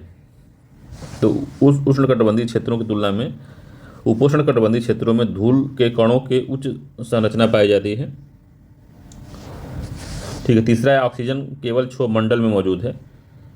तो ऑक्सीजन, तो दूसरा ही गलत है, क्षोभ मंडल लगभग 12 से 18 किलोमीटर तक मिल जाता है, ठीक है। क्षोभ मंडल लगभग 13 से लेकर मान लीजिए 15 किलोमीटर ऊंचाई तक मिलता है, तो समताप मंडल में भी घुस जाता है, तो ये भी ठीक गलत है। तो इसका दूसरा वाला बस सही है, केवल 2 सही है इसमें, बी आंसर सही है कि उष्णकटिबंधीय क्षेत्र की तुलना में उपोष्णकटिबंधीय क्षेत्र में धूल के कणों की उच्च संरचना पाई जाती है। क्यों पाई जाती है? क्योंकि वहाँ पे हवाएं नीचे बैठती हैं तो उसका घनत्व तो बढ़ने लगता है। 99 की संयुक्त राज्य अमेरिका में दक्षिणी कैलिफोर्निया में स्थित डेथ वैली निम्नलिखित में से किसका उदाहरण है? तो एंटीकाइनल घाटी क्या है, भ्रंश घाटी क्या है, भी आकार की घाटी क्या है, उपयुक्त में से कोई नहीं है। तो डेथ वैली जो है किसका उदाहरण है? तो भी आकार की घाटी का उदाहरण है, ठीक है। तो डेथ वैली पूछा है भाई, डेथ वैली जो है वो भ्रंश घाटी से बना है, ये वी आकार की घाटी नहीं है। ये नदी से निर्मित जो होती हैं, नदी कटाव से जो बनती है वो भी आकार की घाटी बनती हैं, और प्लेट टेक्टोनिक गतिविधियों से जो बनती हैं वो भ्रंश घाटी बनती हैं। तो भ्रंश घाटी में बी आंसर सही है, ठीक है। सॉरी, उसको गलती से भी आकार घाटी लगा दिए थे, बी है, भ्रंश घाटी है ये, जो है कैलिफोर्निया में स्थित डेथ वैली जो है। अगला क्वेश्चन है, भारत और चीन के अलावा निम्नलिखित देश में से कौन सा समूह म्यांमार के साथ सीमा साझा करता है? तो भारत चीन के अलावा कौन सा और देश है जो म्यांमार के साथ सीमा साझा करता है? बांग्लादेश करता है, थाईलैंड है, वियतनाम है। तो कौन सा है इसमें बताइए आप? थाईलैंड है, लाओस है, बांग्लादेश है कि वियतनाम है कि नहीं है? वियतनाम इसमें नहीं आता, थाईलैंड है, लाओस है और बांग्लादेश करते हैं, ठीक है। भारत चीन के अलावा थाईलैंड, लाओस और बांग्लादेश, डी आंसर सही है। तो म्यांमार जिससे पहले बर्मा कहते थे, ठीक है, तो उसमें भारत, लाओस, बांग्लादेश, चीन और थाईलैंड जैसे देश जो हैं साझा करते हैं, ठीक, याद रखिएगा, थाईलैंड, लाओस और बांग्लादेश है।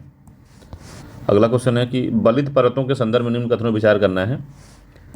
तो फोल्ड माउंटेन के बारे में बताना है कि बलित पर्वत मुख्य रचनात्मक प्लेट सीमाओं पर पाए जाते हैं।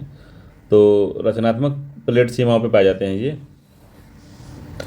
तो रचनात्मक प्लेट सीमा वो होती है जो दूर दूर जाती है, तो ये दूर जाती है तो यहाँ पे जो लावा मैग्मा निकलता है ठंडा होकर एक प्लेट का अलग से वो निर्माण करता है, तो रचनात्मक वो होती है। ये जो है विध्वंसक या विनाशकारी जो होते हैं, जो एक दूसरे से टकराते हैं, तो ये इसका भी विनाश करते हैं, इसका भी विनाश होता है और यहाँ से एक पर्वत बनता है, ठीक है। तो बलित पर्वत मुख्यतः अभिसारी प्लेटों की सीमा पर पाए जाते हैं जो विनाशकारी प्रकृति के होते हैं, ठीक है। तो पहला गलत है। एक फोल्डिंग में अनफोल्ड वेब्स को एंटीक्लाइन कहा जाता है और डाउनफोल्ड सिंक्लाइन कहा जाता है, तो ये ठीक है। तो कहने का मतलब ये है कि एक जो नीचे जाता है, एक जो हल्की प्लेट होती है वो नीचे जाती है, अब भारी प्लेट जो है नीचे जाती है, ये भारी है, तो जो भारी होगी वो नीचे जाती है, हल्की प्लेट ऊपर जाती है और यहाँ से एक पर्वत का निर्माण होता है, बलित पर्वत का, ठीक है। तो इसी को कह रहा है कि जो सिंक्लाइन है वो डाउन फोल्ड को सिंक्लाइन कहते हैं और अनफोल्ड वेब्स को एंटीक्लाइन कहते हैं। तो यही कहने का इनका मतलब है। तो बी वाला सही है। ठीक। अगला है निम्नलिखित ज्वालामुखियों में से सर्वाधिक मात्रा में निकलने वाली गैस कौन सी है। तो सर्वाधिक मात्रा में कौन सी गैस निकलती है ज्वालामुखी में, तो जलवाष्प निकलता है सबसे अधिक। ये आंसर सही है, सर्वाधिक जो है जलवाष्प निकलता है, याद रखिएगा। अगला क्वेश्चन है 103 नंबर का, निम्नलिखित में से किस संगठन ने लिविंग प्लैनेट रिपोर्ट 2022 जारी की। तो लिविंग प्लैनेट रिपोर्ट जारी हमेशा ही होती है, तो वर्ल्ड वाइड फंड इसको जारी करता है। वर्ल्ड वाइड फंड करे world wide for nature, A answer सही है। ठीक है। अगला है निम्नलिखित में से कौन सा मैग्रोव की विशेषता है। तो मैग्रोव की विशेषता बताना क्या है। तो पहला, वे मूल रूप से सदाबहार भूमि के पौधे हैं जो आश्रय वाले किनारे पर बढ़ते हैं, जैसे ज्वारी, फ्लैट, डेल्टा और खाड़ी। तो पहला ठीक है। दूसरा है वे जनन की सजीवता प्रदर्शित करते हैं। तो वे जनन की सजीवता प्रस्तुत करते हैं, क्या ये ठीक बात है। तो ये तो मुझे सही नहीं लग रहा है कि सही है। अगला है उन्हें कम सौर विकिरण की आवश्यकता होती है। तो उन्हें कम सौर विकिरण की आवश्यकता नहीं, उन्हें ज़्यादा की होती है। तो तीसरा गलत है, दूसरा सही है। तो 1 और 2 सही हैं इसमें। वे जनन की सजीवता प्रदर्शित करते हैं, तो ये भी ठीक है। तो 1, 2 बस सही हैं। अगला है मार्कल मॉडल शब्द निम्नलिखित में से किससे संबंधित है। तो मार्कल मॉडल जो है वो किससे संबंधित है पूछ रहा है। तो ओजोन रिक्तीकरण माप से नहीं, सतत कृषि से, ये भी नहीं, ये ऊर्जा दक्षता से संबंधित है। तो मार्कल मॉडल जो है ऊर्जा दक्षता से संबंधित है। अगला है राष्ट्रीय जैव विविधता प्राधिकरण, बायोडायवर्सिटी प्राधिकरण, एनबीए का मुख्यालय कहाँ है। तो एनबीए का मुख्यालय पूछ रहे हैं कहाँ है, तो चेन्नई में है, याद रखिएगा। ए आंसर से चेन्नई में है ये राष्ट्रीय जैव विविधता प्राधिकरण का। अगला निम्नलिखित में से कौन से घर के अंदर वायु प्रदूषण के मुख्य स्रोत हैं। तो घर के अंदर में कौन से अधिक वायु प्रदूषण के स्रोत हैं। तो अत्यधिक नमी, नए कालीन, बाहरी प्रदूषण, कीटनाशक, कौन से हैं इसमें। तो अत्यधिक नमी भी वायु प्रदूषण का कारण बनती है, और नए कालीन, बाहरी प्रदूषण और कीटनाशक सभी हैं। ठीक है। तो वेंटिलेशन अगर सही नहीं है तो रेडान गैस निकलती है, और बाहरी प्रदूषण, कीटनाशक घर के भीतर अत्यधिक नमी के कारण होता है। ठीक है। तो याद रखिएगा ये सब चीज़ें हैं। तो इसमें सभी आते हैं, डी आंसर सही है। 1, 2, 3, 4 सभी हैं। अगला है निम्नलिखित में से किसने पर्यावरण परिस्थितिकी शब्द गढ़ा है। किसने परिस्थितिकी शब्द गढ़ा है। तो टैंसले हैं, या अर्नेस्ट हैकल हैं, ग्रीनेल हैं, डार्विन है। तो अर्नेस्ट हैकल ने गढ़ा है, बी आंसर सही है। अर्नेस्ट हैकल 1866 में, ये जर्मन के वैज्ञानिक थे, याद रखिएगा। अगला है 109 नंबर क्वेश्चन है कि लोकटक जो झील मणिपुर को निम्नलिखित में से किस वर्ष मोन्टेक्स रिकॉर्ड में शामिल किया गया था। मोन्टेक्स रिकॉर्ड जो है ये रामसर का ही एक रिकॉर्ड है। रामसर के समय ही ये रिकॉर्ड है, जब कोई जो झील या कोई बॉडी, कोई आर्द्र भूमि संकटग्रस्त होती चली जाती है तो उसको मोन्टेक्स रिकॉर्ड में डाल दिए जाते हैं, ताकि उसको जल्दी से संकट से उसको निकाला जा सके। तो कब डाला गया था। तो 1993 में डाला गया था, बी एस से 1993 में मोन्टेक्स रिकॉर्ड में उसको डाला गया था। 110 नंबर क्वेश्चन है निम्नलिखित में से कौन सा ग्लोबल वार्मिंग प्रभाव नहीं है। तो कौन सा ग्लोबल वार्मिंग प्रभाव नहीं है। तो समुद्र के स्तर में वृद्धि ग्लोबल वार्मिंग प्रभाव है। प्रवाल भित्तियों का विरंजन भी ग्लोबल वार्मिंग का प्रभाव है। जानवरों की आबादी का व्यापक रूप से गायब होना, पृथ्वी के चुंबकीय अक्ष का स्थानांतरण, तो सी भी है, डी नहीं है। ठीक है। तो 110 का डी है कि पृथ्वी का चुंबकीय अक्ष का स्थानांतरण होना, तो ये उसका नहीं है ग्लोबल वार्मिंग का। यदि 1/4 संख्या का 1/3 15 है तो संख्या का 3/10 भाग क्या होगा। तो कह रहा है एक संख्या 1/4 संख्या, मान लीजिए एक संख्या है, इसका 1/4 संख्या का 1/3, अब इसका भी 1/3 वो 15 है, तो संख्या का 3/10 भाग, तो 3/10 भाग क्या होगा संख्या का। तो संख्या निकाल लेते हैं इसमें। तो यक्स अपन 4 3 12 हो जाएगा, 12 गया बराबर 15 हो गया, तो यक्स इक्वल टू हो गया 12 × 15, तो हो जाएगा ये 180 हो गया। 12 × 15 180, 15 दाम 150, अब 15 × 30 180 हो गया। ठीक है। तो यक्स संख्या 180 होगी। तो पूछ रहा है कि संख्या का 3/10 भाग क्या होगा। तो संख्या का 3/10 क्या होगा। तो 3/10 × 18 180, तो 10 से 10 करके 18 3 54 होगा। सी आंसर सही है, 18 3 54 होगा इसका। ठीक है, यही उत्तर होगा। अगला है कि वह छोटी से छोटी पूर्णांक संख्या कौन सी है जिसमें 6.7 के अनुपात के दोनों पक्षों में से घटाकर 16.21 से कम का अनुपात दिया गया। तो माना घटा के संख्या जो है यक्स है। ठीक है, तो 6 माइनस एक्स बटे में 7 माइनस एक्स, तो उसे कम किया गया, तो कम कर दिया गया इसको। कितना, तो कितना कम किया गया, तो 16/21 कम करके कर दिया गया।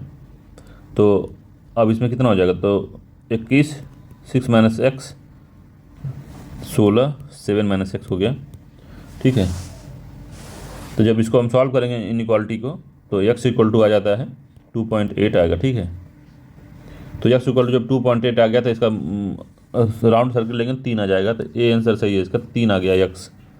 तो अनुपात के दोनों पदों में से घटाकर कम अनुपात किया गया, तो 3 घटा गया। ठीक है, अगला है कि एक आयत का क्षेत्रफल है 460 वर्ग मीटर।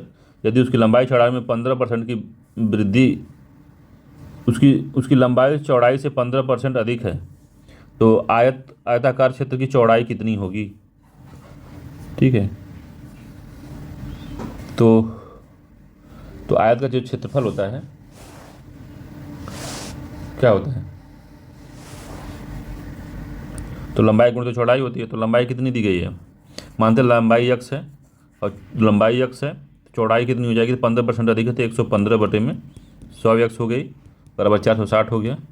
ठीक है, तो इसको सॉल्व करेंगे तो x स्क्वायर इक्वल टू हो जाएगा 460 गुणते 100 बटे में 115। ठीक है, इतना हो गया ना। तो 5 से कटाइए, 20 25 100 हो गया, और 5 दूनी के 10 5 15, 5 दूनी के 10 5 15, 23 हो गया, 23 दूनी के 46 हो गया, तो 20 आ गया, तो ये 400 आ गया। x इक्वल टू हो गया 400, तो x इक्वल टू 20 आ गया। x स्क्वायर इक्वल टू 400 हो गया, तो x इक्वल टू 20 आ गया। ठीक है, तो 20 आंसर होगा इसका। इसकी जो चौड़ाई है वो 20 मीटर है। ठीक है, बी आंसर सही है, 20 मीटर। अगला है 1% के आधे को दशमलव के रूप में लिखा गया है। तो 1% के आधे को, तो 0.001 के आधे को लिखा गया है। 1% के आधे को दशमलव के रूप में कैसे लिखा जाएगा, तो 1/2% के दशमलव में कैसा लिखा जाएगा ये पूछ रहा है। तो इसको लिख सकते हैं हम इसको 1/200। ठीक है, तो 1/200 कितना हो जाएगा, तो भाग देने जाओ तो 2 5 10 0.005 आएगा। ठीक है, तो इसका जो है डी आंसर सही हो जाएगा। समझ रहे हैं कि नहीं बात को। कह रहा है कि 1% के आधे को, 1% का आधा कितना होगा, तो 1% लिख दीजिए, इसका आधा 1/2 हो जाएगा। तो 1% को लिख सकते हैं 1/100 गुणते 1/2, तो 1/200 हो गया। जब इसमें भाग देंगे 2 का तो 10.005 होगा। ठीक है, यही होगा। कह रहा है यदि क्रय मूल्य विक्रय मूल्य से 25% है तो लाभ परसेंटेज बताना है। तो कह रहा है कि क्रय मूल्य विक्रय से 25% अधिक है, तो SP है 100 है, CP कितना है 25 है, तो लाभ कितना होगा 75 हो जाएगा। ठीक है, समझ पाने के लिए जो कहने का मेरा मतलब है। तो कह रहा है क्रय मूल्य विक्रय मूल्य का 25% है, तो क्रय मूल्य कितना है इसका, विक्रय मूल्य मान लीजिए SP 100 है, तो CP 25 हो जाएगा ना। विक्रय मूल्य 25% है, तो 100 का 25% 25 ही होगा ना। 25 हो गया, तो इसमें जब बेचेगा तो लाभ कितना होगा, तो जब कास्ट प्राइस उसकी 25 है तो सेलिंग प्राइस जो 100 है तो उसको 75 रुपये का लाभ हो गया, तो लाभ हो गया 75 रुपये का। तो यही पूछ रहा है कि प्रतिशत में लाभ कितना होगा, कितने पर लाभ हुआ है। तो क्रय मूल्य इसका 25 था, बेचा है 75 में, इसको जो लाभ हुआ है 75 रुपये का, तो कितना लाभ हुआ 75 बटे में 25 गुणते 100, तो कितना हो गया 25 तियाँ 75। ठीक है, तो इसका सी आंसर सही होगा, 300% का उसको लाभ हो गया है। सी आंसर सही है, 300% का लाभ हुआ। कह रहा है कि दो वर्गों के विकर्ण का अनुपात 2:5 के अनुपात में है, तो उसके क्षेत्रफल का अनुपात कितना होगा। तो विकर्णों का अनुपात मान लो 2x है या 5x दिया हुआ है, तो क्षेत्रफल क्या होता है, तो वर्ग का क्षेत्रफल क्या होता है, तो जो वर्ग का विकर्ण दिया होता है तो उसका क्षेत्रफल होता है हाफ इंटू विकर्ण का वर्ग, ठीक है, विकर्ण का वर्ग होता है, ये फार्मूला होता है। तो कितना हो जाएगा, तो हाफ विकर्ण कितना है 2x² हो जाएगा, 2x का होल स्क्वायर हो गया, संबंध है हाफ 5 और x का स्क्वायर हो गया, ठीक है। तो जब हम करेंगे इसको तो हो जाएगा 2 से 2 कट गया तो 2x² हो जाएगा, सॉरी, तो इससे ये कट गया, ठीक है, ये कट गया, दोनों कट गए, तो हो जाएगा ये 4x² संबंधे 25x², ठीक, तो 4 संबंधे 25 हो जाएगा ये आंसर इसका सही है, 4 संबंधे 25 हो गया उनके क्षेत्रफल का अनुपात। अब है अगला है कि अरुणा ने एक केक को 2 हिस्सों में काटा और आधे को समान आकार के छोटे टुकड़ों में काट दिया। प्रत्येक छोटे टुकड़े का वजन 20 ग्राम है। यदि उसके पास केक के कुल 7 टुकड़े हैं तो मूल केक कितना भारी था, ठीक है। तो अरुणा ने एक केक को 2 हिस्सों में काटा और आधे को समान आकार के छोटे टुकड़ों में काट दिया। प्रत्येक छोटे टुकड़े का वजन 20 ग्राम है। तो आधे को समान आकार के छोटे छोटे टुकड़े में काट दिया और प्रत्येक टुकड़ों का वजन 20 ग्राम है। यदि उसके पास केक के कुल 7 टुकड़े हैं तो मूल केक कितना भारी था। तो कहने का मतलब ये है कि जो एक आधा है, ठीक है, और एक और आधा था, ठीक, तो एक आधे को उसने 6 टुकड़े में काटा, तभी तो इसको लेकर 7 हो गया। तो एक टुकड़ा, 2 टुकड़ा, 3 टुकड़ा, 4 टुकड़ा, 5 टुकड़ा, 6 टुकड़ा, और ये जो ये बचा है ये 7 टुकड़ा हो गया, ठीक है। तो 20 ग्राम का था ये, तो 20 गुणते 6 तो कितना हो गया, 120 ग्राम का हो गया। तो 120 ग्राम का टोटल 120 ग्राम का था, आधा है तो आधा ये भी 120 ग्राम का होगा, प्लस 120 ग्राम और लिख लीजिए, तो हो गया 240 ग्राम। तो टोटल जो केक था 240 ग्राम का था, ये आंसर सत्य है, 240 ग्राम का था, ठीक है। अगला है कि इसको जो है, इसका कोड जो है ये है, तो इसका कोड क्या किस प्रकार लिखा जाए, ठीक है। तो टी से आर आया है, ठीक है, टी से आर जब आएगा तो PQRST, ठीक है। तो टी से दो पीछे गया है, ठीक है, टी से दो पीछे गया तब आ रहा है, तो पहले में 2 पीछे गया है और क्यू के बाद गया क्यू, तो ओ से OPQ 2 आगे गया है, तो इसमें -2 जा रहा है, इसमें +2 जा रहा है, तो यही पूरा अम्बुलर सीरीज है। ए से ई से जी में चला गया, तो इसमें पहले में हम 2 पीछे जाएंगे, ठीक है। तो पी में 2 पीछे गए तो कितना MNOP, तो एन पे चला जाएगा, ठीक है, तो एन आ गया, ठीक। ए है तो 2 आगे जाएंगे तो ABC हो जाएगा, ठीक है। फिर आर आया, ठीक है, तो आर पे हम क्या करेंगे, फिर 2 पीछे जाएंगे, ठीक है, तो आर पे 2 पीछे जाएंगे तो कितना होगा, तो PQR, ठीक है, तो P हो जाएगा, ठीक है। फिर O है, O पे 2 आगे जाएंगे तो 2 आगे OPQ होगा, Q हो जाएगा, ठीक है। फिर 2 पीछे जाएंगे तो L पे 2 पीछे गए, तो L पे जब 2 पीछे जाएंगे तो क्या बचेगा, तो L से गए हैं तो LJK होगा, ठीक है, तो K आ जाएगा Q के बाद, सॉरी J होगा, K नहीं होगा, J हो जाएगा, तो इसी में है। फिर से है E का है, 2 आगे जाएगा तो E 2 पीछे जाएगा ना, क्योंकि देखिए ई में 2 पीछे गया है और आर वाले में भी 2 पीछे गया है, ठीक है, तो ये भी 2 पीछे जाएगा, तो ई का 2 पीछे क्या होगा, तो आर एस टी 2 आगे गया है भाई ये टी वाले में, तो आर एस टी टी गया है तो 2 आगे गया है, तो ये क्या है, ई है, तो ई एफ जी जी हो जाएगा, तो इसका सी आंसर सही हो गया है, सी वाला सही होगा। ठीक है, तो जितना अक्षर जो आगे गया उसको उसी क्रम में हम लिख देंगे तो आ जाएगा, सी उत्तर सही है इसका। कह रहा है कि 11, 12, 17, 18, 23, 24 श्रृंखला में अगला पद कौन सा होगा, तो अगला पद ये पूछ रहा है, तो इसमें 2 श्रृंखला बनेगी, एक तो 11, 17, 23, तो 11 के बाद 17 आ रहा है, 11, 12, 13, 17 आ रहा है, और उसके बाद 12, 18, 24, तो 12, 6, 18, 18 से 24, 24, 6, 30 होगा यहाँ, और 11 के बाद 17 है तो 6 बढ़ा, फिर 7, 6, 13, फिर 6 बढ़ा, 23, 6, 27, 23, 6, 9, 29 हो जाएगा ये, डी आंसर सही होगा इसका, 29 होगा यहाँ पे।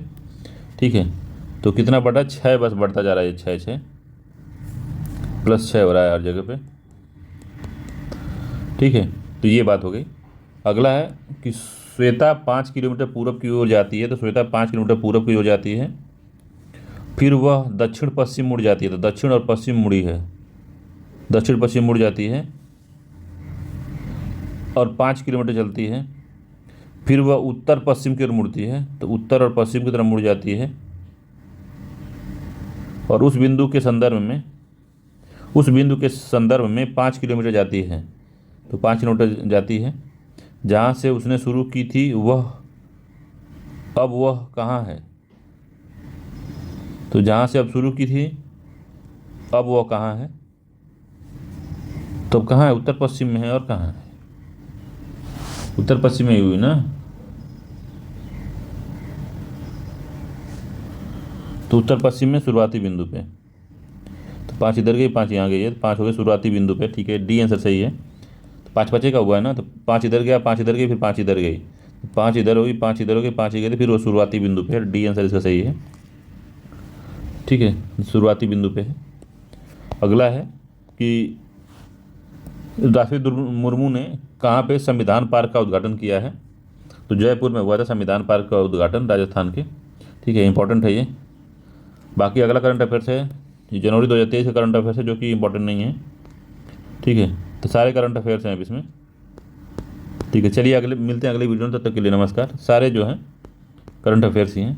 ठीक है, अगर वीडियो आपको अच्छी लगे तो चैनल को लाइक कर सकते हैं।